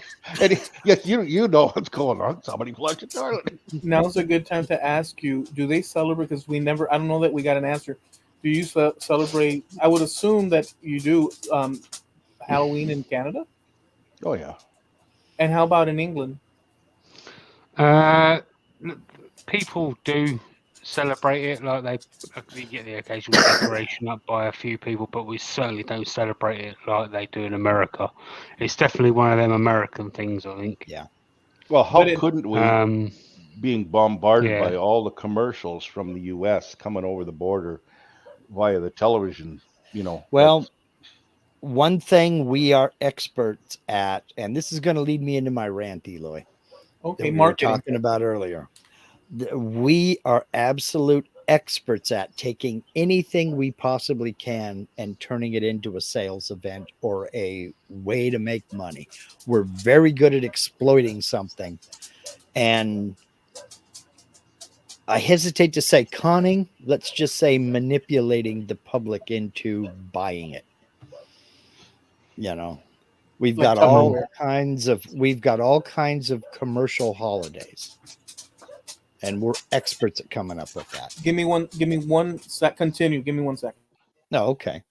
Um, I'll hold off on my rant about that, but it's an example of exactly that, where people have become so conditioned they're like sheep that they're willing to just go along, and they don't even see it, they don't even think about it, and it costs them a ton of money.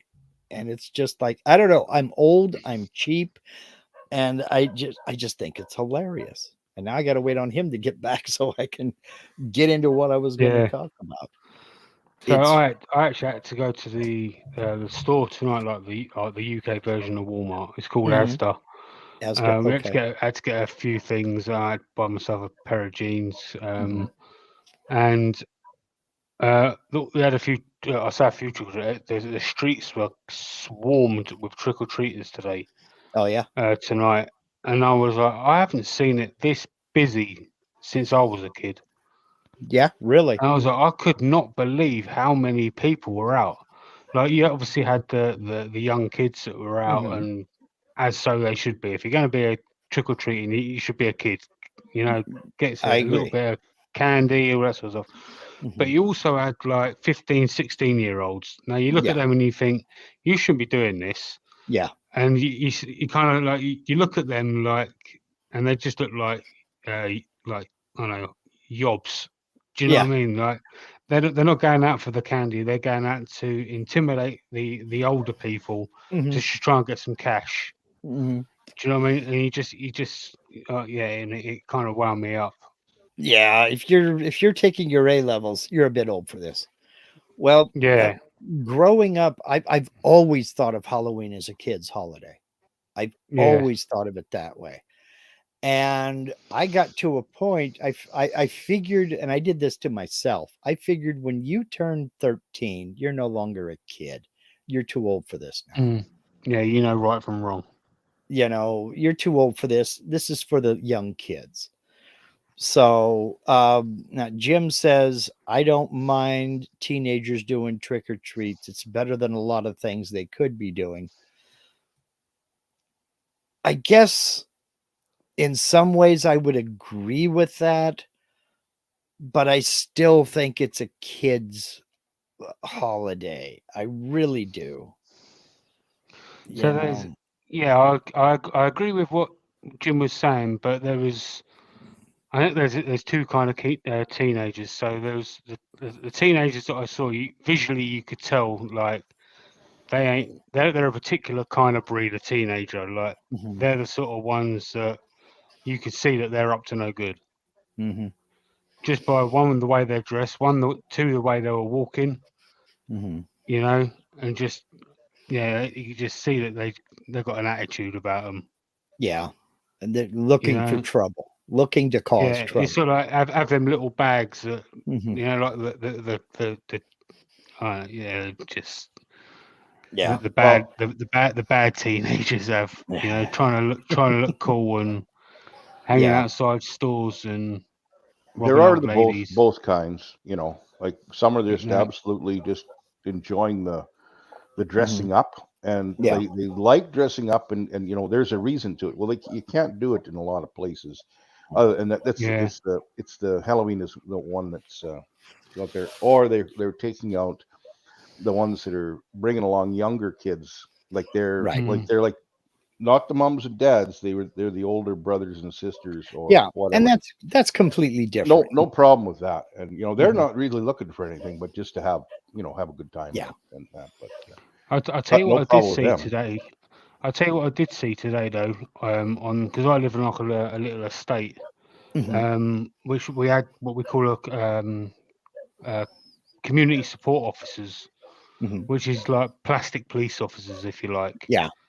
So like they don't really have the right to arrest you, but they can detain you until the police arrive. Yeah, we have You we know, have so if we have something yeah, similar. yeah. So if anything was like, and they were hanging around mainly around like the old people like private area. Mhm. You know, so if anyone did try going down there, then yeah, it was about to hit the fan. Yeah. You know.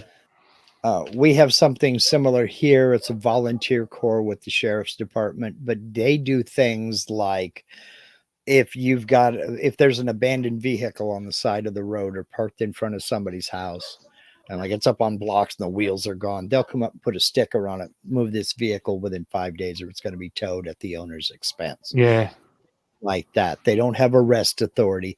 I don't even think they have Mm. authority to detain, but they do things like that, code enforcement and little minor things like that that would take a policeman off of his patrol. So, Yeah. um, Yeah. yeah, we've lived in this house. This is our 10th Halloween here, and we have had a total of 4 kids knock on our door, Mm. and all 4 of those were relatives who come over to Yeah. say hi to auntie and uncle, and then BS on the porch a little bit, and then head on into town. Yeah. We are in such a rural area, even though we're in a cul-de-sac here and there are plenty of houses.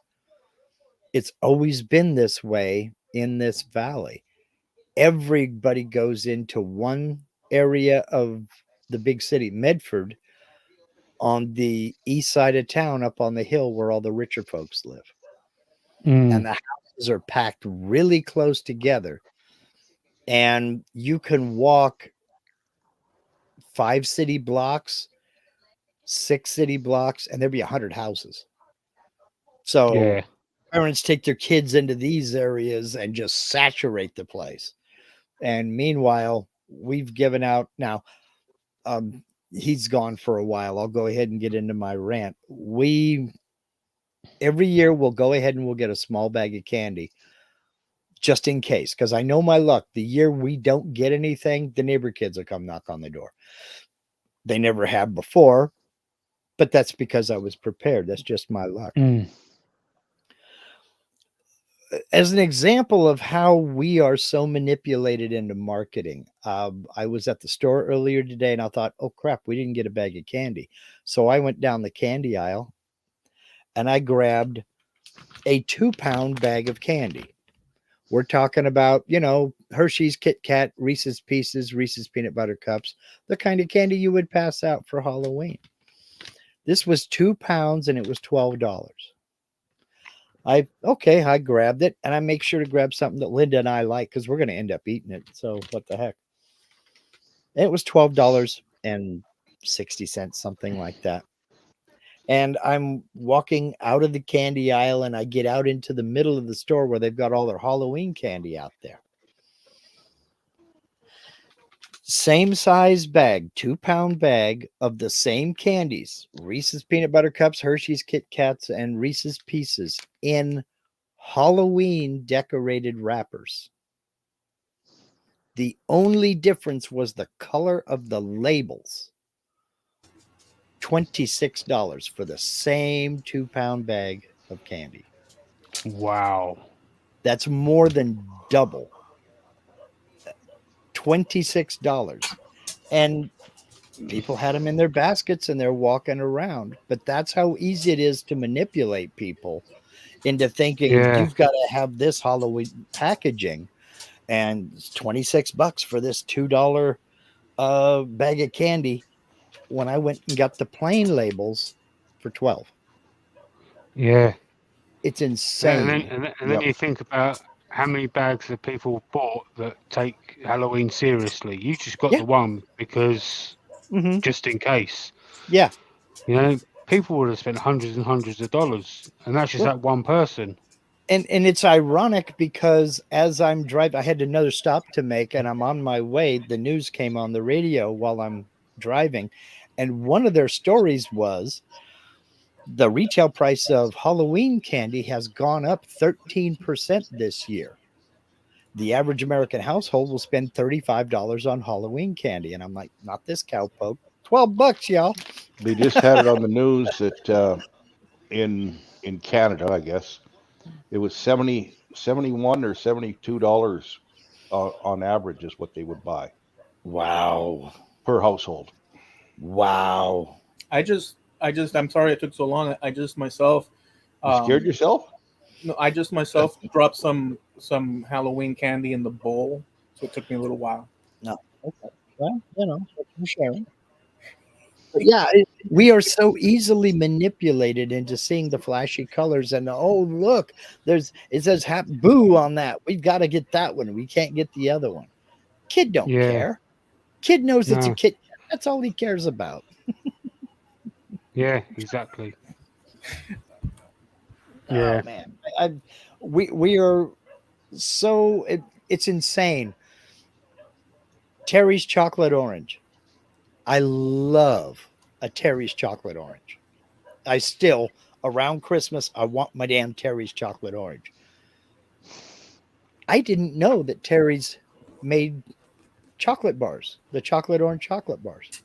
Yeah.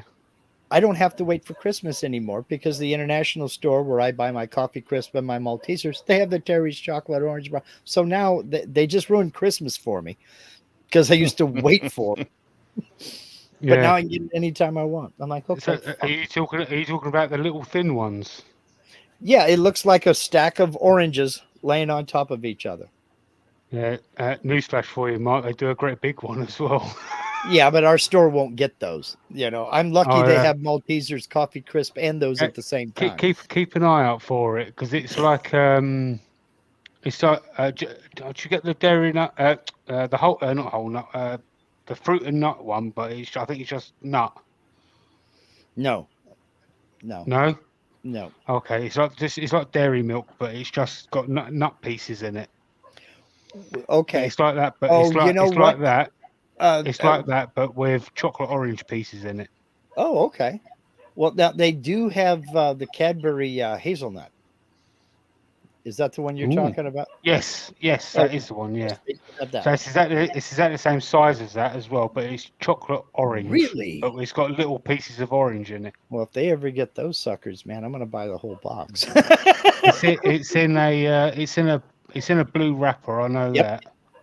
Yep. So Yeah, with but it, it's exactly the same size as that. and What I is it had called? it's called it's the company is Terry's, and it's a chocolate orange. I don't know that I'm gonna look it up to see if I've seen them. It's about the Oh, size of a hard ball. do you like chocolate with orange flavor? I've had chocolate with orange.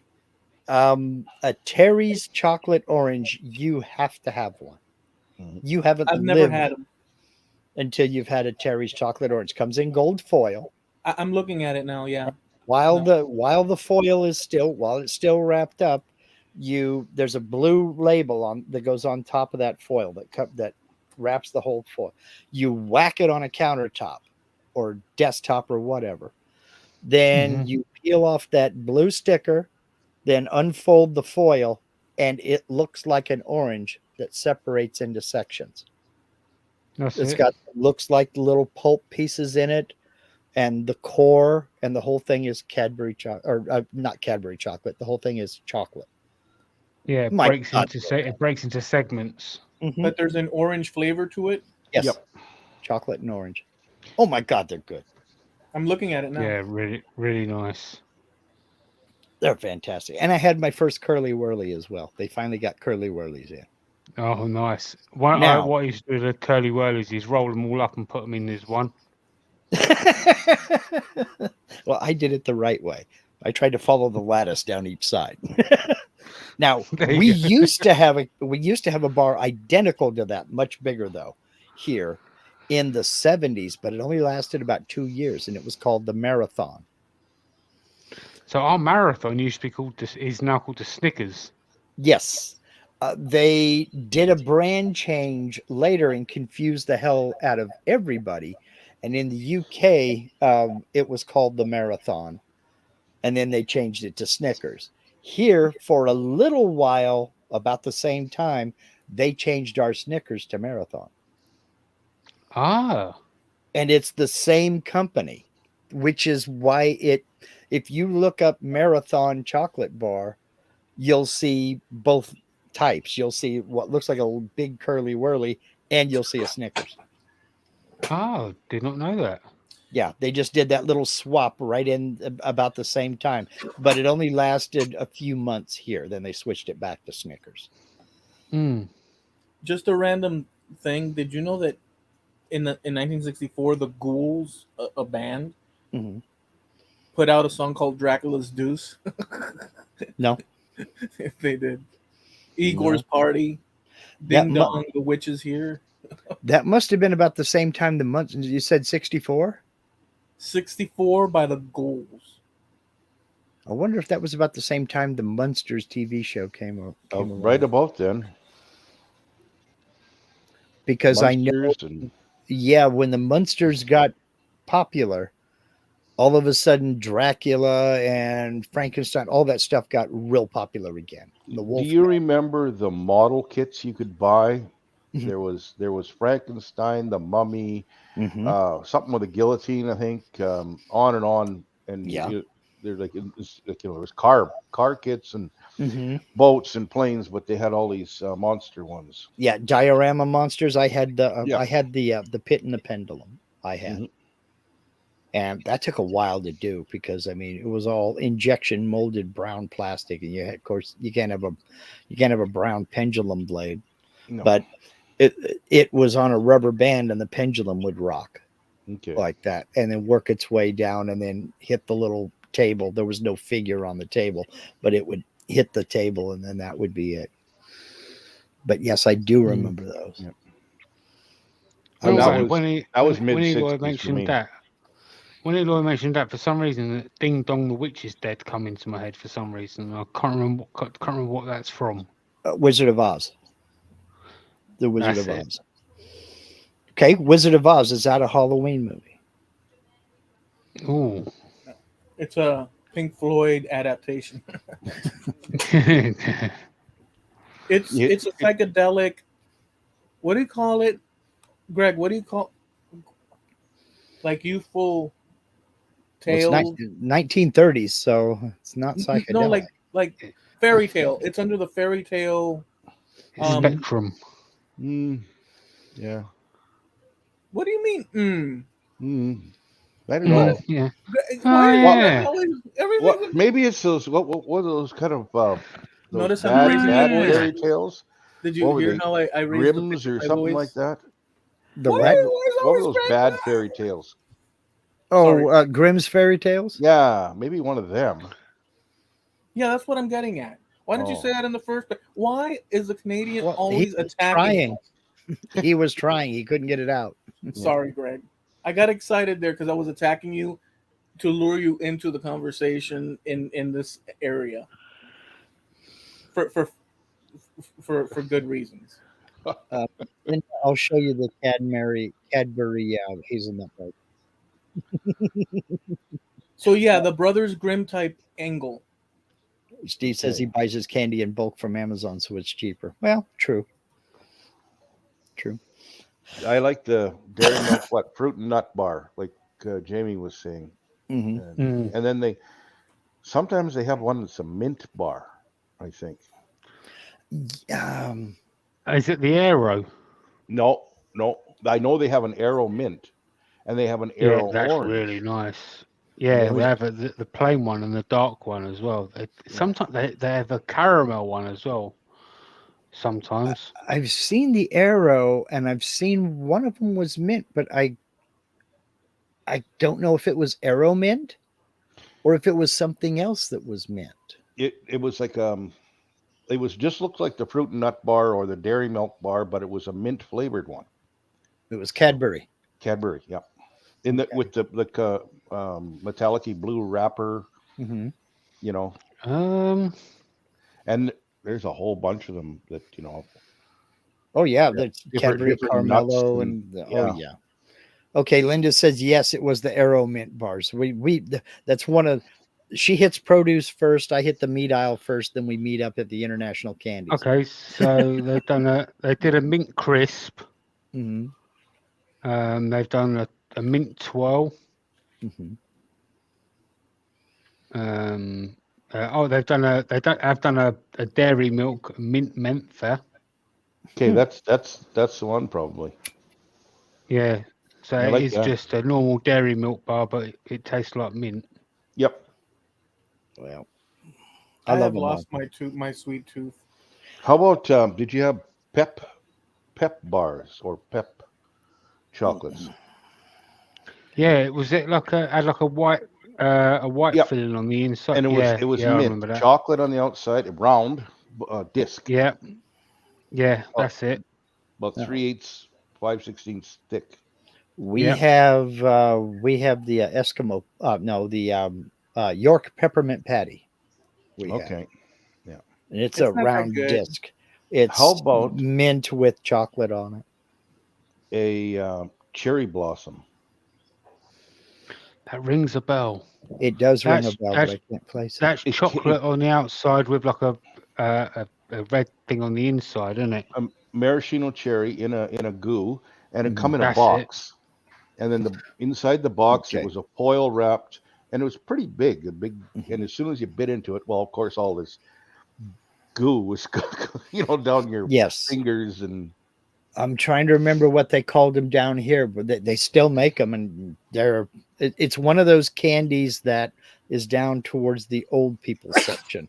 Mhm. It's like 2 rows away from the Werther's Originals, Yeah. It's down towards that, right there next to Big Hunk and Sugar Daddies and Charleston Chews and the stuff that I grew up on.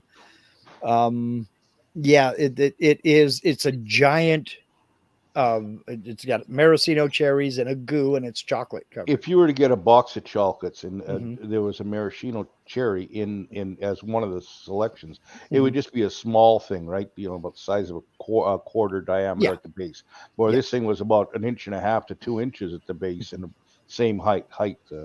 Yeah. Yeah. Yeah.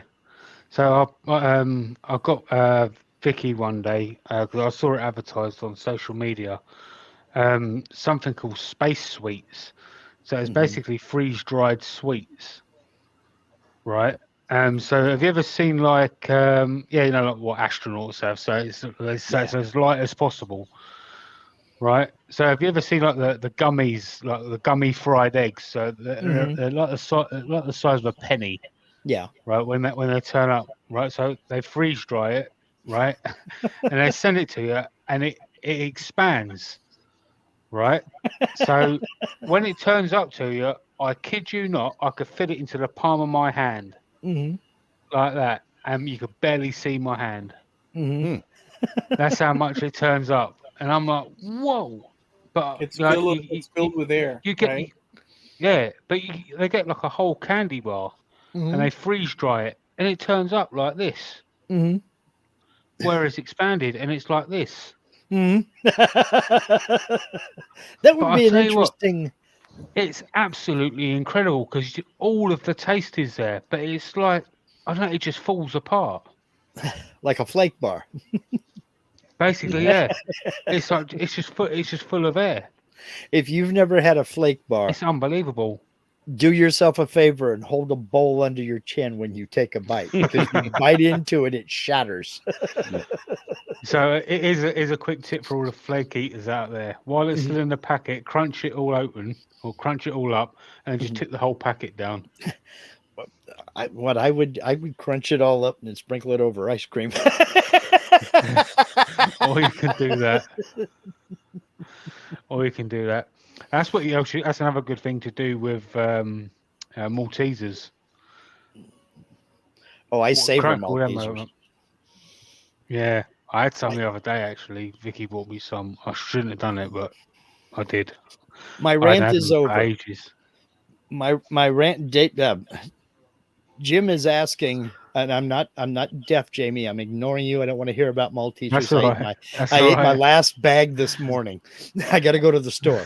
What happened to Mark's rant? It's basically over. It was about how we can willingly, I might add, fall victim to paying more than double for the same thing because it has a damn Halloween wrapper on it. You know, Mhm. I don't. I I I don't. don't know if you heard that party Loy or not, but I went to Walmart. I had to get some pick up a few things, and while I was there, I'm like, oh crap, we forgot to grab a bag of candy for tonight. So I grabbed a 2 pound bag of candy. Oh, you did. It's You did mention at least in the beginning you were talking about that. Reese's Pieces, Hershey's, Kit Kats, you know, and Reese's peanut butter cups. And I paid $12 and some change. Okay. And I'm leaving the candy aisle, and I come out and I get around out into the middle of the store where they have all the Halloween displays and all the Halloween candies out there for sale. The exact same thing in Halloween wrappers, 2 pounds, was $26. And the only difference between that and this $12 bag was the Halloween wrappers. Hmm. That's how easily we can be manipulated. That's what my rant was about. And people willingly do it. They were buying it. Of Not course. everyone's got idiot across their forehead, though, have they? It just I don't get it. We think we have to jump on that, you know. No. I have. So yes, but I'll say we're stuck in it in terms of because if they don't get you there, whoever they are, the people that sell, Mm-hmm. however that might be, if they don't get you there, they'll get you somewhere else because we are literally the little ants running around the ant farm, stop making pit stops for the things we personally need for our households. Oh yeah.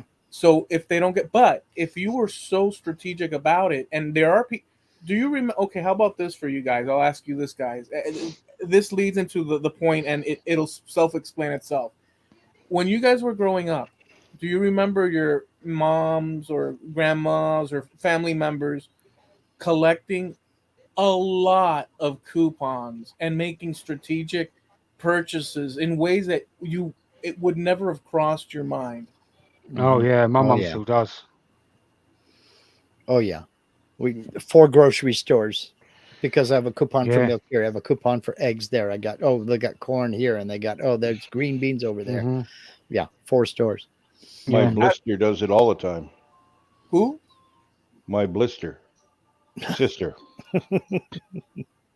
Mm. Um, She's the queen of coupons. I mean, there's something to that, but and I can barely manage a Harbor Freight coupon. So let alone a series of coupons that I have to strategically pre-plan. Yeah, Um, I if it's something I was going to buy anyway, Yeah. then fine, I'll use it. But if I have to plan my route and map out how I'm going to go about my day in order to take advantage of 3 cents off of a can of tuna, to hell with it. I'll pay the 3 cents. I mean, I'm not trying to brag or anything, but I'm doing all right. I can afford an extra 3 cents a can of tuna. I never saw my father Yeah. with one single coupon in his hand, and my mom had them all organized and That's why stuff. you never saw him, because she took them away from him. No, the point is that according to what I saw, and according to what you, I mean, find me a guy that organizes. And this is not speaking to. You have to be careful nowadays because everything's such a trauma. Um, but then again, find me a guy that's that meticulous in their coupon organization and Well, attack of their mo- grocery shopping. most guys don't know how to shop. Most guys, they look at eye level. They look at what they, oh, she needs cream. She needs a can of corn. There you go. That's good. Yeah. Focus. Some guys will compare price, but they'll go for the more expensive one because they think better quality. Well, I'm not going to get Mhm. that cheap crap. I want this good quality one. It's the same Or difference. name brand. Where women will, they're used to shopping, they will compare. Mhm. So if you go through, and That's why my father was in retail for 30 something years. And believe me, nothing happens on a grocery store shelf by accident. They put things at a certain level for certain people. The eye level shelves are the most valuable real estate in the store. Mhm. And they know, if you look at how the shelves are arranged, the more expensive stuff is higher up. And the store brands and the other more generic brands are down towards the bottom. And you just people watch the next time you're there. The men are reaching for things up at the top, not because the women can't reach them, but because they think that's better quality. Whereas the women are either just below, slightly below eye level, or they're picking things off of the bottom two shelves because that's where the cheaper price goes. If they happen to, at my store, it's happened a few times, the one that I frequent, I don't have Walmart plotted out so perfect Mm-hmm. that I know every single Yeah, where I same need here. to, right, like where I need to go quickly. But Mm-hmm. in my local grocery, I do have a roundabout idea pretty fairly well. And every now and again,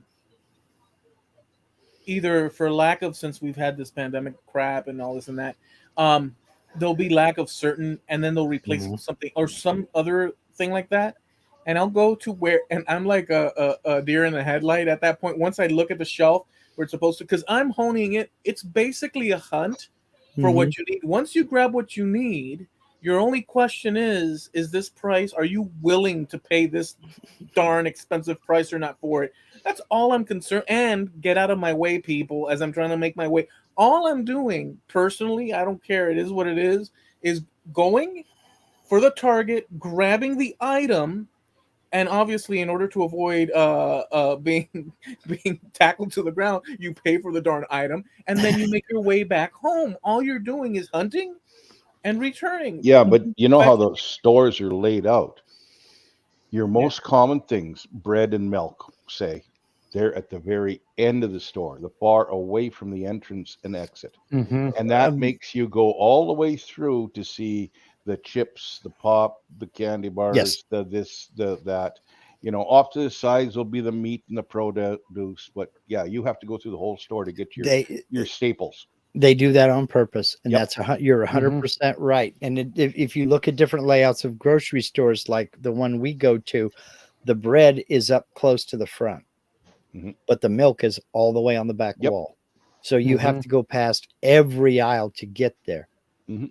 And they Yeah. will strategically place common things that everybody wants in the middle of the aisle. So you have to walk past a bunch of things. They're hoping something will catch your eye as you go past. You need a sack of flour. It's in the middle of the aisle. You need a sack of sugar. It's right across the aisle, right in the middle, Hmm. because they know you'll walk past the bags of nuts, the cake mixes, and all the other good stuff to get to that Yeah. flour and sugar. Hmm. I don't even look at the Hmm. X section anymore. I walk right by. I know it exists. I know where it's at, and I You're just still on that. Oh, good. yep. Ah, I that's I been ignore six it. months or better. Oh, X don't When years exist better. anymore for me. when I used to work at Asda, the UK version of Walmart, Hmm. um, years and years ago, this was we used to have an older lady that used to come in every Wednesday like clockwork. She used to Hmm. come in on a Wednesday at 6 o'clock, like I say, like clockwork. And we used to have two people come off the shift to Hmm. follow her around because what she used to do, right? And you want to tell her what she used to do, tell you what she used to do, you'll understand. While we had two people follow her around, right? She used to come around every single item she had. She went and found the cheapest version of it, Hmm. pull everything off of the front to Hmm. get to the one at the back, and then leave everything on the floor, and then walk off to the next item. So one of us had to go and put all of her stuff back because she wasn't what's the best way of putting it? Wasn't the sharpest tool in the box. Okay. So it wouldn't be nice calling the police on her or banning her from the store Hmm. because maybe she couldn't help it, you know. Maybe Yeah, she didn't know right from wrong or whatever. So it was like we're not going to punish her. We'll just deal with it. You know, so one of us will put everything back on the shelves, and the other one will follow her to the next destination, and then put all the stuff back, whilst the other one can catch up, and it'll just be like chop change, and then eventually we'll all go back I, our I own way. I will say this about that though, Jamie Page, and maybe this is totally weird. And if you guys do have something similar, it would alleviate the slight weirdness, embarrassment of it. This is something usually people don't even. It's just. But when I go and approach, like let's say some can of corn, right? Hmm. I will on occasion, with little thinking, instead of going for the front can, I'll scoot and go to the next can over and grab it. And I've noticed myself, and there's no reason for it. I can just grab the front one, and I do many times, but every now and again, and yes, sometimes a dent, I'll feel a dent and I'll do that. But besides that, I'll avoid the front one and go for the next one. I don't know why. Every now and then, have you guys ever done Well, that or no? milk, Well, the I've reason gone they and get looked to at the ones at the back is because they're all the fresher ones, so they get an extra few days on the lifespan of the product. Yeah, I don't think about milk is Because another one. I it's do that with it's a milk. rotation thing. I look at the best before date on milk Mhm. sometimes, Mm, but I yeah. rarely go because you will find a difference in date towards the back Yeah. on milk. Yeah. Oh, yeah. Yeah. It's By a good week with milk Yeah. at least. it's stock rotation, and it's funny to watch people reach all the way to the back and pull out a jug of milk and find out that they're Hmm. all the same date. Yeah. Yeah. Now Because you're you can talking sell about that much. brands versus recognized brands versus your generics and that. Hmm. And I had There's somebody said to me, like, it depends on what you're using it for. Eloy just said a can of corn. Now, if you're going to eat that corn directly, on your plate, like, heat Hmm. it up or whatever, Hmm. okay. But if you're going to put it in a casserole, it's a different thing. So you could use the generic, you could buy the generic Hmm. for the casserole. But if you're going to eat it directly, from the can or that sort of thing, Hmm. it's you won't tell the difference between brand name corn and Hmm. corn Yes, in a Mm. casserole, or if you're cooking it and I putting it agree. in a whatever casserole type thing, Hmm. or as I an can't tell the ingredient, difference though, Greg. not in a casserole. No, I'm saying like to That's what I'm me, saying. You buy the brand name if you're going to just eat it on your plate as a side, like a vegetable side. you know Yeah, like a salad or something like that. yeah, exactly. But if you're going to put it in a stew or a casserole, It, it's no, going to get covered up by all the other flavors in like there. you buy so and so tomatoes, like Hmm. super brand tomatoes that cost $1 a can more. If you're going to eat this stuff directly, well, yeah, okay, because you can tell the difference between Joe's tomatoes that are just yeah, and you put that in your spaghetti sauce or something like that. where's the Well, juice in this damn tomato? Yeah, It's hard as a rock. there's a perfect example. Linda, Yeah. she'll harvest a bumper crop of tomatoes from her tomato plants outside. She'll slice them up, lay them out on a cookie sheet, and put them in the freezer. And when they're frozen solid, she puts them in a Ziploc bag. And frozen tomatoes are not really good. They're limp. They taste. Yeah, no thanks. I don't want that on my sandwich. But for soups and stews, they're oh yeah. perfect Hmm. Oh because it's yeah. going to Yeah, cook down my and mum break does down that. anyway. So it's great. I don't Um, know, man. Mm. Oh, go ahead. I'm sorry. Jim Dockerell says, I look at unit pricing, meaning price per unit of weight or volume. And the store thanks you, Jim, because they know you're going to look at that unit price, and that's going to encourage you to buy the bigger size than what you came in for. If you pay more, Mhm.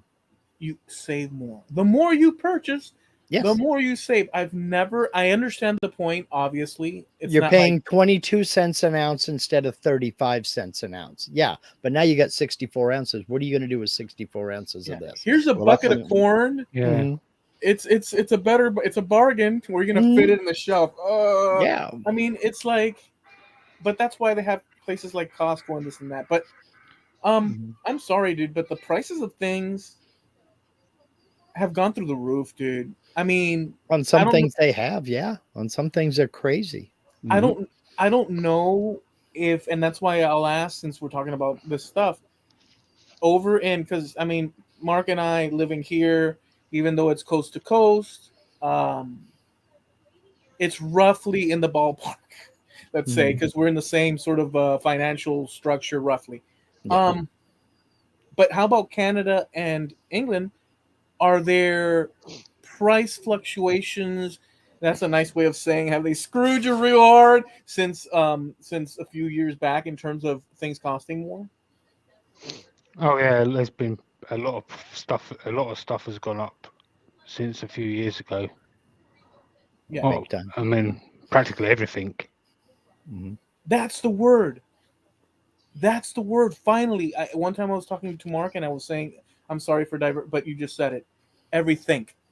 I was talking to Mark and I was Oh saying, no, dude, God. there's a word that Jamie Page uses, and I forget what it was, but every time he uses it, I think of another word, but it's thing. Sometimes when it's they complete the full thing at the end, it'll go think like it'll be a sharp, and that I find it's enough that I pay attention every time you say Everything. that. Yeah, I'm not being Well, at least he says thing instead of thing, like Yeah. some Englishmen do. That's no, I'm just not one of trying Yeah. to. that's just one of many that Hmm. I noticed. But He's trying to get me to say bottle of water. yeah, Nah, it's nice glottal stop, by the way. The price situation. So in how about in Canada? well, I got a rude awakening last summer. I go in That's there and I'm going to buy paint, rattle can paint, because you always need rattle can paint, right? And Hmm. you're gonna need black, you're gonna need so and so. So Yeah. I go to the automotive thing where they have all this kind of stuff, and they have the brand is Duplicolor. I don't know if you have that down in the Yeah, states or we not, do. but We do. okay. And I look, and it's $29 and so cents Yep. for a single can of no, black paint. no, And Hmm. I remember buying it for a nine dollar. dollars, $8, $12, not on sale, that kind of stuff. Yeah. And I'm looking, doesn't matter what color is. And then now you start getting into these kind of fancier ones, metallic-y things like, Hmm. they're not really the ones like the color match ones in little cans, but Hmm. for the thing, but they're kind of, well, they're this, whatever the size can you, the standard size, whatever the standard size is. Yeah. No, But yeah, screw that. and they're even more, they're 30 some dollars, like, No, Hmm. I'm not. and That's why I'm not. No more spray cans for me. so anyway, I go over to the paint department where they sell the house paint and the so and so, Hmm. and you could buy Rust-Oleum, Hmm. which is Rust-Oleum. We have another one called Tremclad up here, which is the Hmm. same. It's the same company, the same thing. But anyway, they're down to about $16 or $18 a can for Hmm. black satin, black gloss, black whatever. Hmm. So guess what? There's a whole bunch of duplicolor cans of black paint sitting in the wrong shelves. Yeah. That's where people have dropped their spray paint and picked up Yeah, the quart. It looks yeah, like I'm stirring and mixing and thinning yeah. and spraying. It ain't But right, dude. but It like ain't right. even the like brush paint or whatever you want to call it, like not aerosol, Hmm. that's gone crazy too. Oh yeah. Oh, it's And a Yeah. joke. what you Yeah. used to Well. get a quart for, now you're getting a half a pint. You know. Yeah. Well. Just hope you don't have to paint your house here anytime soon, because Oh, the price of Mm. all paints have gone way nuts. and I'll tell you what. Yeah. In comparison, just with that said, just to pick one, not because it's more unfavorable or favorable. If you compare, and obviously I can't speak for Canada or England, but I'm assuming that in the ballpark compared to what I'm about to mention, we're still in the same place. Hmm. If you compare the expensiveness, if that's a word, of what we are dealing with in our respective areas or countries, if you look to a place like Venezuela with their inflationary Oh yeah. stand, the difference in that spray paint or whatever would be too much for the typical Hmm. American, Canadian, or British person to not cuss at. Hmm. Oh yeah. Yeah. Mm. Well, the Wouldn't first use as thing much if I you used a little brush. I The got to first- answer. Yeah. I Okay, got to go ahead. answer Jim's question here real quick. If self checkout saves so much money on labor, why haven't prices come down? Prices are not going to come down. The money they're saving on labor goes to the employees. They had to, where they used to pay a cashier $6 an hour, they now have to pay them $12.75. But less employees functioning. But they have fewer employees. Mm. That's why the prices won't come down. They're making the same amount of money. It's just that Well, wait a they're second. paying less in labor. They're making more money. The employees, in theory. No, But no. I meant that the store is making the same amount of money. no, I understood. But Oh, okay. down the line, Mhm. people are getting paid. Not all, but people are getting paid in many instances that much more to whatever degree they are. But that much more that they're getting paid, as often is said on various news sites and this and that, um, does not equate to the inflationary No, it doesn't. level. No, it doesn't. So even though it appears that they're getting more, Mhm. they're still spending more on items because they cost Yes. more. So the difference is no difference at all. Which is kind of what we said when they were talking about raising the wage to $12.75. Yeah, it's all But like I'm telling you, but Ant Farm. Go ahead. discount grocery stores, for instance, Walmart, let's pick them because they're the big ones. But it's the same thing for pick your other local grocery store. Publix would be a good example. They have a markup of anywhere from 10 to 14%. That's what their retail markup is. They buy it for a certain amount, bring it in, stock the shelves, and charge you 14% for that. That's what they make. And they pay everything out of that. That is unchanged. It costs them more to buy the stuff because it costs the people who make the stuff more to make the stuff and transport the stuff. All the prices go up along the chain, all the way up and down. So they're still making they're still running a 10 to 14% markup. Now there are other stores out there, your local convenience stores, some of them are running 140% markup. 7-Eleven is notorious for that. When I was growing up, you can say a bunch of stuff like this, but I'm just going to give this example. I'm sure all of you guys have your examples, which are just as fine. But I'll bring this one up.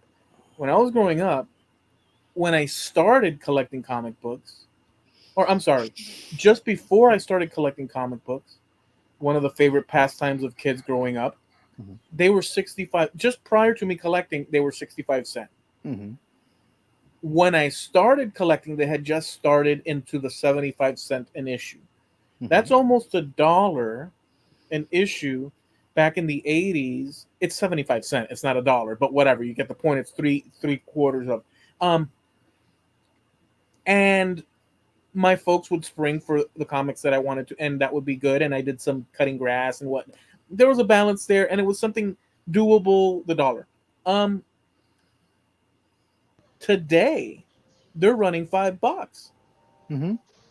for a little.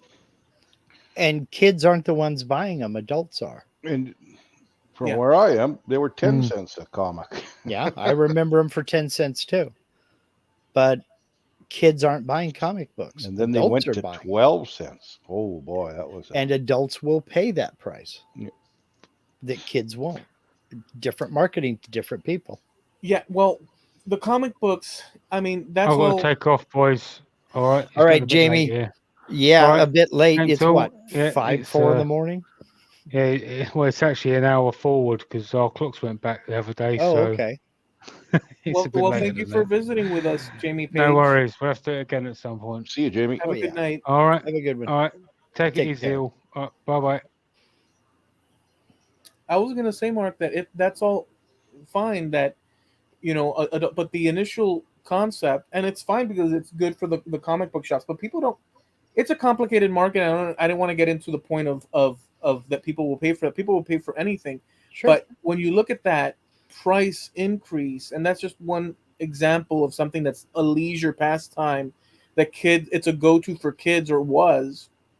um that's one example of how everywhere Mhm. the the inflation, if the inflation were to have been a gradual kick up like it happens across time in normal seasons, let's say, instead of from one year to the next everything that was a buck is now $2, that's one thing. But when it's so blatant in your and I don't know how many people are actually complaining about it, um but I see it, and I think it's blatantly in our face. I don't know how many people out there do complain about it. Um, But think so about what you just said, though. There's been absolutely nothing normal about the last 4 years, 3 years. 2019 was the last normal year we had. yeah, So many things have gone on, not just the pandemic. So many things have gone on. We've had a general reduction in the workforce. People just don't want to go to work. They want to work from home. They want to start their own business. Businesses are still screaming for employees. They're still begging for employees. You still see the help wanted signs out there. So much has gone on, and we haven't recovered yet. I mean, it's all over the place. The Fed keeps trying to get ahead of it by raising interest rates. Interest rates on a home mortgage now are over 8%. To me, that's insane. That's crazy. But only because I remember 3%. You know, but it's cyclical. It's going to get worse, and then it's going to get better.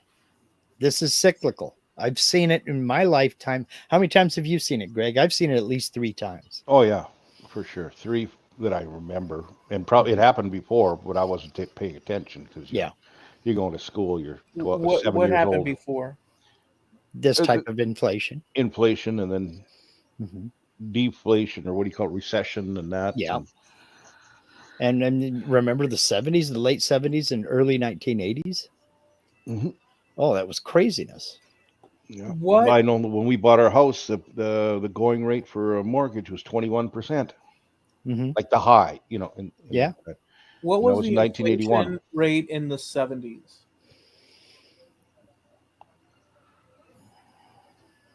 I can't remember. Oh, it, you're it, Eight asking. percent. it depends on which era of the 70s because the Jimmy Carter years were the worst. 8% from 1970 to 1981.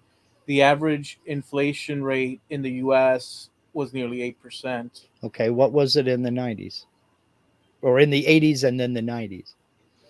I'll just write 80s and see what comes up. Inflation began ratcheting upwards in the well, this is what it says. I'll read the whole thing. In the mid 1960s, and reached more than 14% in the 80s. It eventually declined to an average of only 3.5 in the latter half of the 1980s, and Right. that's probably due to the people that were running things to a degree, Hmm. um, without naming names. But what is the inflation rate today?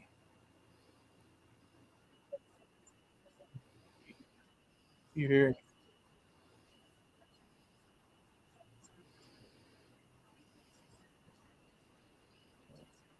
We're So waiting. the inflation rate today is 3.7%. Yeah. That's bang for your buck. Yeah. And yet, Well, that's what we mean when we've said, it's going to get worse. We have been through a lot worse. but I'll give you an example. Gasoline for the first time this year is below $4 a gallon here for the first time this year. according to what we just read, that the trend is freaking great, Hmm. but it's not. But see, that's the thing. People are making more money per hour, but they're spending more for the same goods that they were buying before they started making more money. It's hard to equate inflation to pricing and what you're used to paying for stuff. Like, yes, it's gone up so much percent, but then it's how much, like you say, how much it's a percent. It's not the actual cost per item. Mhm. and Right. It's not one per not. It's not one for one. But yeah, that and then we're look. the thing is, it goes up by X many percent, but that doesn't mean it's going to come down by that amount Right. anytime soon. It Right. can, but usually they change the marketing Mhm. or the demand or the whatever changes, and it's a different item, or it's you buy it a different way, or something like that. Well, let So me ask you this, Greg. it's hard to change. It's hard to compare Yeah, no, 20 whatever to 1962. we're we're just looking at the trend. We're not saying and No, the can of beans on the shelf and therefore this. We're not doing that. We're just so I get it. We can't compare what's wrong. But anyways, that's this. Let me ask you this, Greg. Um, I mean, just to see. Um, damn it! When I said it that way on purpose, I forgot what I was gonna say.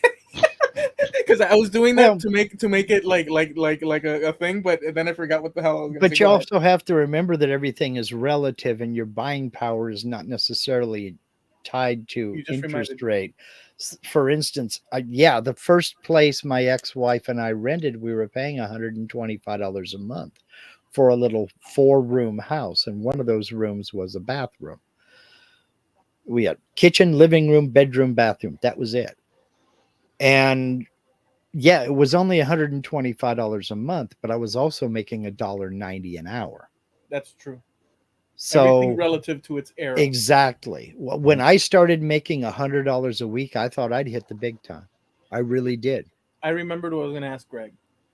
So let me ask you this, Greg. I hope I don't forget it this time, because I'm using that as a. If Greg, I'm using the word.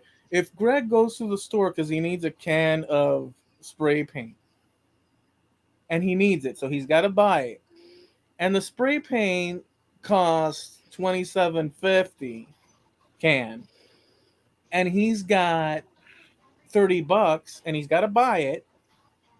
Greg, I'm gonna speak for you later. You tell me. I think Greg would buy it because he's got to buy it.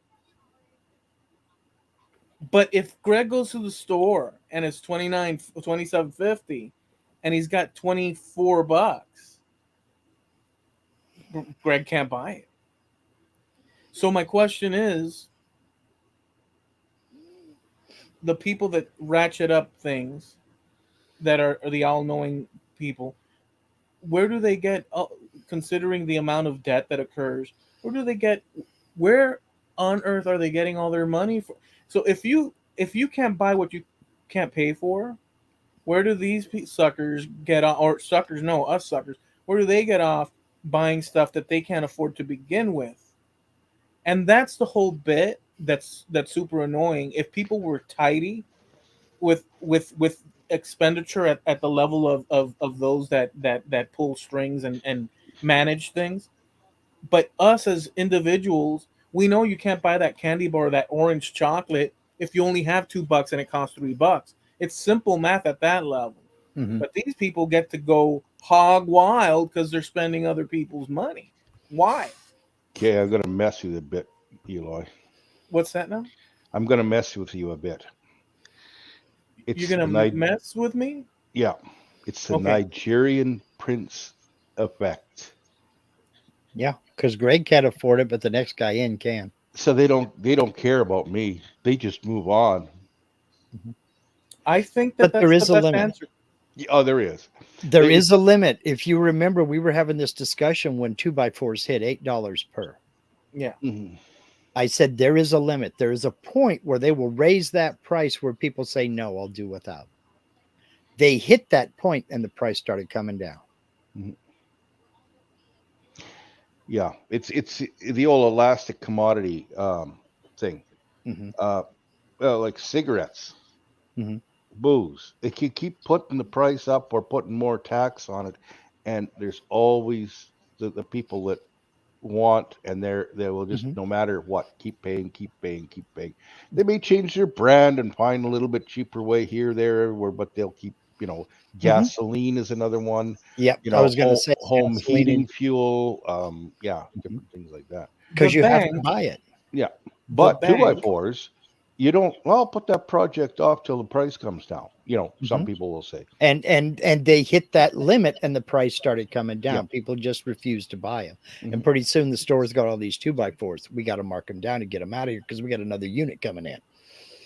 You know. the the situation is that we inevitably belong to. So if it's up to you, Mark, as an individual, you may decide on not participating Mhm. in the purchase of X, Y, and Z, Sure. but in the aggregate, the way the thing is set up, this whole structure that we all participate in, regardless of whether we want to or not, Mhm. because we're all part of the society, and therefore, and people that are more picky are Mhm. taken into account in the calculation overall, because most people go ahead and do what they got to do, considering price or not, and purchase the item, and therefore the thing keeps rolling on. But the pressure that Greg is talking about, or that both of you were talking about, where if they increase that price of cigarettes or whatever so much, adding the tax and this and that, and people start to pull back on it, well, now they're losing money on their end, or not making as much as their potential, not because Mhm. not because they realize that, oh man, you know what, we're being kind of a little bit greedy here. No, what they're doing is they're saying, damn, I think we overshot. We're not making as much as we can, Well, folks. So let's go ahead and but regulate that a little bit down. And but that's what this is for. sometimes it's not them. Sometimes it's, for instance, overnight here in the state of Oregon, a pack of cigarettes went from $4 to $9, and it was absolutely a tax the state of Oregon put on each pack. Yeah, I'm talking about the people that run stuff. Well, and because they do it because they know people will still buy them. Now, some people did quit in protest, and that is the truth. A lot of people did. I know people. My daughter was one of them. She quit. She said, "Hell no." And God bless her. More power to her. Others of us found other ways of doing the same thing. So, and the tobacco companies, they're still getting the same amount they ever did. They're still getting the same amount per carton that they sell. The government's taking the tax money, but they know that people who continue to smoke are going to continue to buy. And they know the people that drink are going to continue to buy. And Hey, they if know that people that buy gas are going to continue to buy. if I had, let's say, Greg lived across the way, and I could legally go to Greg and open his wallet and pull out a 20 and say, "Thanks, Greg," and continuously feed from someone, and I'm using this as a little allegory, whatever you want to call it, for the bank is the citizenry. At the end of the day, it's the Mhm. citizenry. So of Yeah. course it's easy. Hell, anyone can do business that way. Anyone can make money that way. If you Yeah. go and you pull it from someone else, of course you can build all. The issue is how. So again, going back to the Venezuela thing as the example, it could be that much worse or worse. So Yeah. from here to there, there's a long road, but it's not that long necessarily. We do have some of the strongest economies on, like the Florida is like the 13th strongest economy on its own in Mhm. the world. Sure, it's not as big as California, but the Yeah. point is, California is like number 3 by itself. Yeah. right. So just using Florida as number 13, more or less, it may not be number one, two, three, four, five, or 10, but number 13 in the world, Hmm. considering all the other countries in the world. Yeah. That's not small. So there is hedges to Sure. protect the tidal waves. Even so, um I think the machine is running wild, in my opinion. And Well, the cyclical thing that you're talking about, I know they talk about cyclical things and stuff, and that's what people have seen. So it's not like, no, that can't be. But whether cyclical or not, extraction, willy nilly, I call it willy nilly, because there's never a break. There's never put press the No, and pedal. there's never going to be a break until you throw out the people who are doing it. And that's where Or we have one advantage over Venezuela. They can't throw out the people doing it. or or they tank. So if I go to Greg one day after, because he's my bank, let's say, in this scenario, and I go over, like, hey, good old pal, old boy, I've come here. Let's see that wallet, and it's like, you can look at that wallet, but at this point, that wallet be dry, son. And so at one point, so if they push so much, it does become a problem. But people are industrious and they figure out a way to um, fork over more and more. So The it, problem is more and more often, and this has been going on for 20, 30 years now, the way they fork over more and more is in hidden fees. yeah, And what I mean by that is they're not saving up their cash and going down and paying cash for that television set. They put it on a credit card. So now they not only paid for the television set, they're paying 22% interest on Mhm. that television set. And then, well, you got a TV, you got to have a good sound system for it. So they'll fork over another 21% interest on the price of that sound system for that new TV set. And pretty soon, their credit card bills are more than the price of the television if they'd have just paid cash for the ding dong thing. I didn't did I would imagine your parents taught you save up for it. say My what? parents, my parents did, yeah. How about yours? Save up for it. Oh, of course. You want to buy that new bicycle? Save up for it. Yeah, that's it. Mm-hmm. And if you can't, this was the deal over here, and I still hold to it. Mm-hmm. In rare cases, if it's a big purchase, and I'm talking about decades rare, but otherwise, if I Mm-hmm. can't spring for it right there and then, it ain't happening. And I don't Right. even consider it. And I could see the yacht Mm-hmm. being rolled by, and I'm not 1 cent tempted. I am Mm-hmm. not tempted by like big purchases if because it's a need of this and that. But otherwise, nothing. It's there's no temptation there. If I can't pay for it, I'm not getting it. And maybe 10% of the people go and buy on those yachts actually own those yachts. The rest are owned by the bank. And Mhm. the Yeah, people who are on them are paying the bank for them. yeah. I simply, I'm, as much as possible, I'm not wanting Now, to do participate in that. No, I'm not now there interested. are certain things that people just can't afford because the how the hell do you save up for a house? Yeah, exactly. You have to have a mortgage. Okay, that's fine. A car payment. Very few people can save up the money to buy a new car with cash. Some can, some can't. You finance that. That's right. But what I mean by hidden costs is it wasn't all that long ago, maybe 15 years ago, that the average car loan was a 3-year term, 36 months. They offered us a 5-year term when we bought the Jeep in 2004. We paid it off early. Now they're going 7 years. I'm seeing 7 years you can get a car loan. That's why people who make 30,000 a year can afford to drive a $40,000 truck Yeah. because they're paying on it for 7 years Yeah, dude. and Yeah. they're paying interest for 7 years. Yeah. And it's not even hidden charges in that, like what, but it's not knowing what you're actually paying out for what. We had we wanted to when we built our house or before we built our house, we wanted to know how much we could afford on a mortgage because we'd paid off the original for the older house and that Mm-hmm. and the property, and we're going to use the property as the collateral for the new, like, as part of the down payment. Anyway,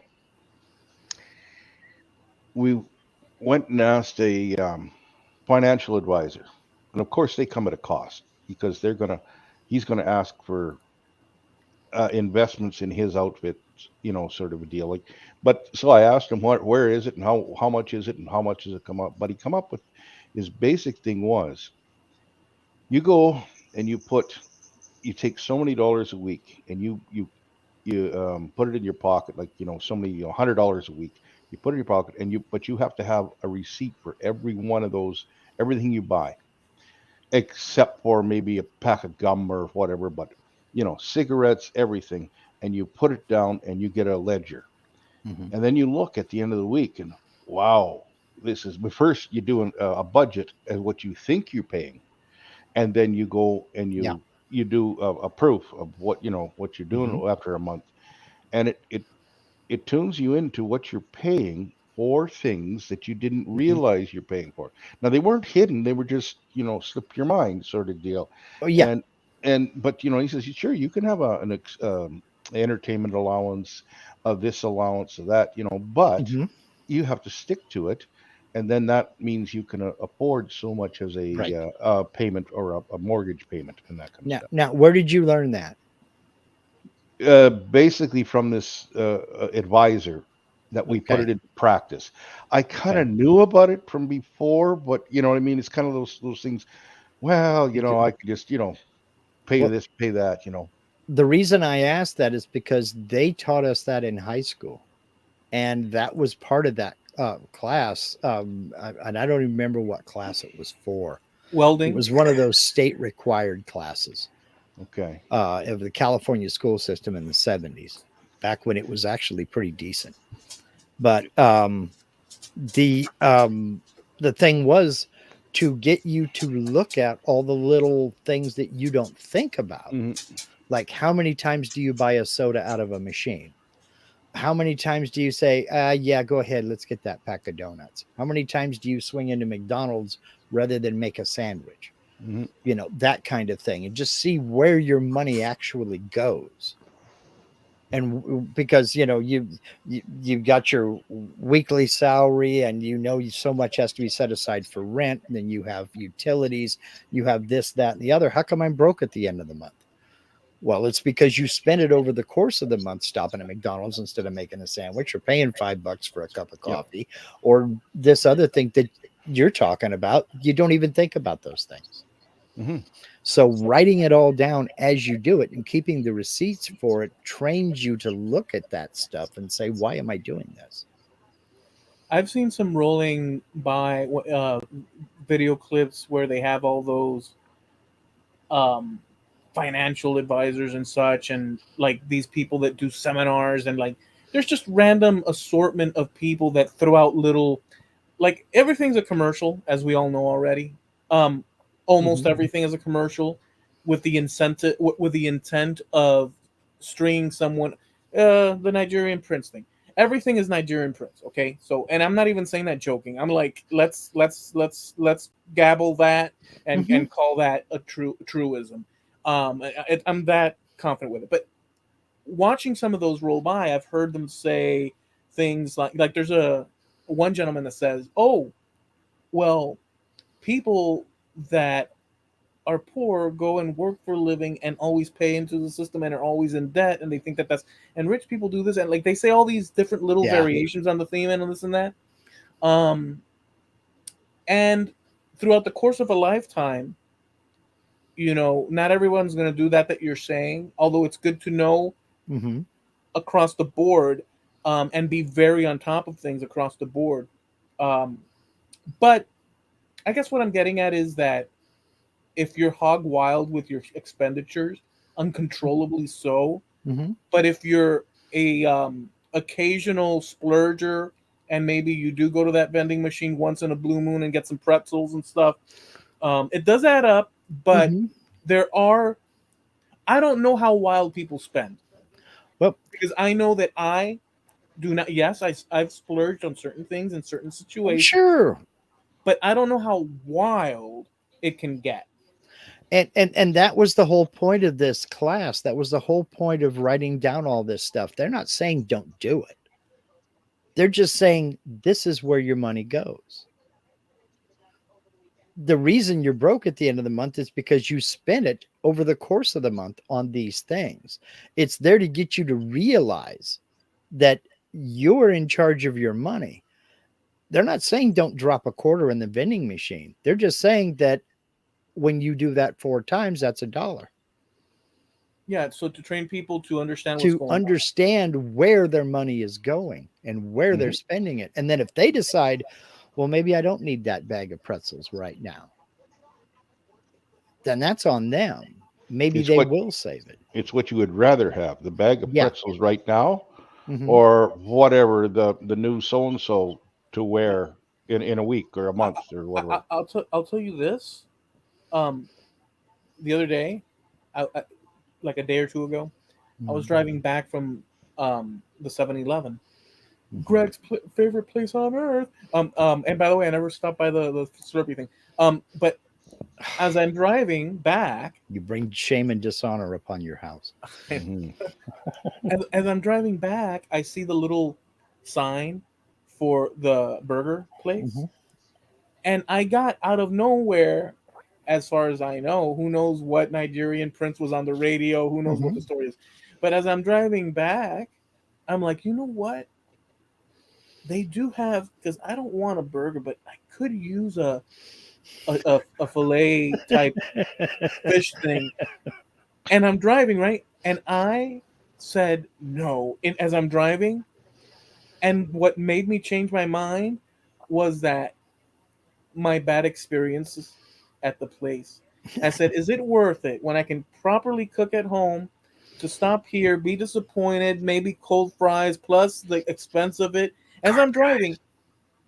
If that's in my mind, multiply that by Do, do, do, whatever do, amount. do. Yeah. Multiply. I hate that commercial. I hate it so much. It's so insulting, Greg. Isn't it insulting? Hey, Greg, here's a commercial, and at the end, I look at you and I say, "What do you think about that, Greg?" Do, do, do, do, do, do. I hate it. I hate it.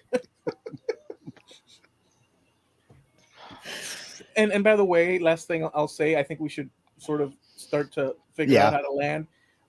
If it were instead a Long John Silver's, I don't know that I could control myself. Dude, nobody is saying don't do that. It's just if you do that 3 times a week, don't be surprised you don't have any money at the end of the week No, because, you I'm not know, saying yeah, I I'm mean, not suggesting that. I'm saying that I do that automatically. yeah, well, because it was instilled in you as a child But I like say no growing to up. everything. Everything is no. We When I were go to the taught, store at Walmart, everything I look at, it's Mhm. first a no unless I absolutely have to have it. But then you also have to know how to game the system because, like, I've been saving my pennies up to buy a pretty expensive tool coming up. Okay. I have credit cards. I could have put it on my credit card last month and bought it and own it. I didn't do that, but I am going to buy it on my credit card. But here's what's going on. My credit card's at zero balance. Mhm. The next credit card, uh, the due date is the 4th of November, and I'm at zero balance, so I'm paid off. If I go buy this tool on my credit card on the 5th, I can have it shipped to me when I don't have the cash in my hand. If I pay that balance off before the end of the month, there's no interest. So when I get my YouTube check, I'll pay off that tool. My credit card will be zero balance when it's time for reporting. So I'm not paying any interest on it. And I avoid the service charge. There's a $25 service charge for not using your credit card. If you keep zero balance, they'll charge you $25 per quarter. Well, I've used the credit card. I paid off the balance. I paid no interest. And because I've used it, I'm not getting that $25 service charge And there's one last step that you should take in my and free shipping. financial. There's one last step that you Mhm. should take in my financial advice, Mhm. and that's to pick up the phone once that whole deal is done and call that credit card company and go, do do do do do, no no no. Yeah, Well, I yeah, don't watch TV, so I don't see that commercial. So it's so horrible, but obviously Greg has, and I'm sure that he doesn't like it either. I hope he doesn't. it I doesn't hope. bother me as much as it does you, Eloy. But yeah, because I don't. Other than Wait a second. coffee, I don't stop at McDonald's too much. Yeah, but I the haven't been commercial in on its own. McDonald's No, I in don't years. either. Hmm. No, I don't either. But you can't tell me that Mhm. commercial is not. Well, there I don't listen to commercials. I don't watch They just TV. well, So, yeah, it just Why are you so now becoming so aloof well, and so zen about this thing when you've seen it? All of a sudden you become like, no, it doesn't. But you've seen that commercial, yes? other ones bother me, but I know what you mean. yeah. It's Some horrible, Greg. yeah. Well, It's that one doesn't bother me as much as other ones. Well, the one that bothers me is they got this actor woman. That's fine, and she's hanging pictures on the wall, and she's using a level, but she's got it upside down. And you can tell that in the commercial. Like, who who was the in charge of this to say, here, take this saw and use the smooth side, not the rough side, to cut that 2x4. Like, and just come on. That bugs me. It's just a technical thing, but what a nightmare. You know what? mm, This whole conversation at the end, even though it's actually Halloween scary adjacent, because it's still in the realm of like, what the hell? Yeah. You know, it's still horror film worthy. Now, one last one here from Jim. We take a trip to the city every couple of months or so because Jim he's out rural. He's more rural than I am. We take a trip to the city every couple of months or so, and that's the only time we drive through and eat at A&W. Good. I can remember when fast food was a treat. How about you guys? Of oh yeah, course. hmm It with the very family. something very similar to what Jim's talking about today. Yeah, It's a treat. yeah. Yeah. We had Mhm. one we had a few burger joints, but we didn't go every day. No. I sure did Oh hound no, my no. folks a lot to go. Oh yeah, I wanted to go to McDonald's every day myself. I loved the Big Macs when they first came out. I absolutely McDonald's hounded wasn't my here folks. when I was growing up, like with my family, and when I was, like 10, 12. We had the A&W though, and we had different Mhm. ones. There was A&W knockoffs that were, Mhm. around the place. What they're W and kind of W. local. No, they were like Well, Kavanaugh's and the Millionaire Drive-In. Same mhm. idea. Well, it's become kind of a joke with some of my online friends about Linda and I going to Dairy Queen and getting a blizzard. But I can count the number of times this year we've actually gone to Dairy Queen and gotten a blizzard on one hand. And it's just right down the road. We just don't do it very often. Dude, It's a It's two treat. It's two not a fingers on steady one diet. hand for me. Yeah. It's not a steady diet. It's a No. treat. Yeah. It's a special thing. there's You a know. lot of little things like that. Mhm. Um, like there's a lot of little things around the city that are little go-to places, and due to all the things we've talked about, and the fact, honestly, the entertainment value of computers Mhm. um, does fill in the blanks with a lot of stuff. Because I mean, there is so much that one can investigate and study, and movies go. Even if you don't have Netflix, there's movies from here to Timbuktu that one can Mhm. enjoy. So this is kind of replaced, but really, another factor of venturing out a lot, like back in the day, people used to do, or at least me, is that the traffic is outrageous. Yeah. It's uncomfortable. It's Mhm. back to back, parking, like everything. So it's like, you know what? I'm Yeah. good, roughly. I haven't been to a movie theater in over 30 years. And those are Same here. fun. And I don't care if I ever go back. You're so anti. You're so, what's the word? I watch movies. I just You're don't go to the theater to do it. you're such a, what's the word that you use? Cultural infidel. You're such a cultural. You know what, dude? Yeah. And I'm not dealing with the people screaming in 2 rows behind me. I'm not dealing with the kid behind me kicking the bottom of my seat for the whole movie. I'm not It's dealing with a true. whole bunch of crap that's going on. I'm in the comfort of my own home watching it when I want to watch it at my pace. And if I want to hit pause and get up and go get another cup of coffee, I'll do it. And if you miss something like bowling, going I to the can bowling, no, you could go to internet. You can pull on the internet. You can literally, you can bowl on the internet, you can watch movies on the internet. Like there's no, just Yeah. strap the screen onto my face like this. It's called VR. Mhm. Oh, All right, In we any- need to land this plane. We're just getting silly now. Greg, is there any last words that you would like to offer us before we land this Cessna? Intelligent ones? No, It does not a not have whole to be lot. Not a well, whole lot at anything. this point in time. But yeah. Well, Well, I think we've eaten our bowl of candy. Mm-hmm. Well, no, I- mine's on the washing machine out there by the Yeah. door, just in case somebody knocks on it. Yeah. Well, they're not going to be knocking here at this time of night. Yeah, same here.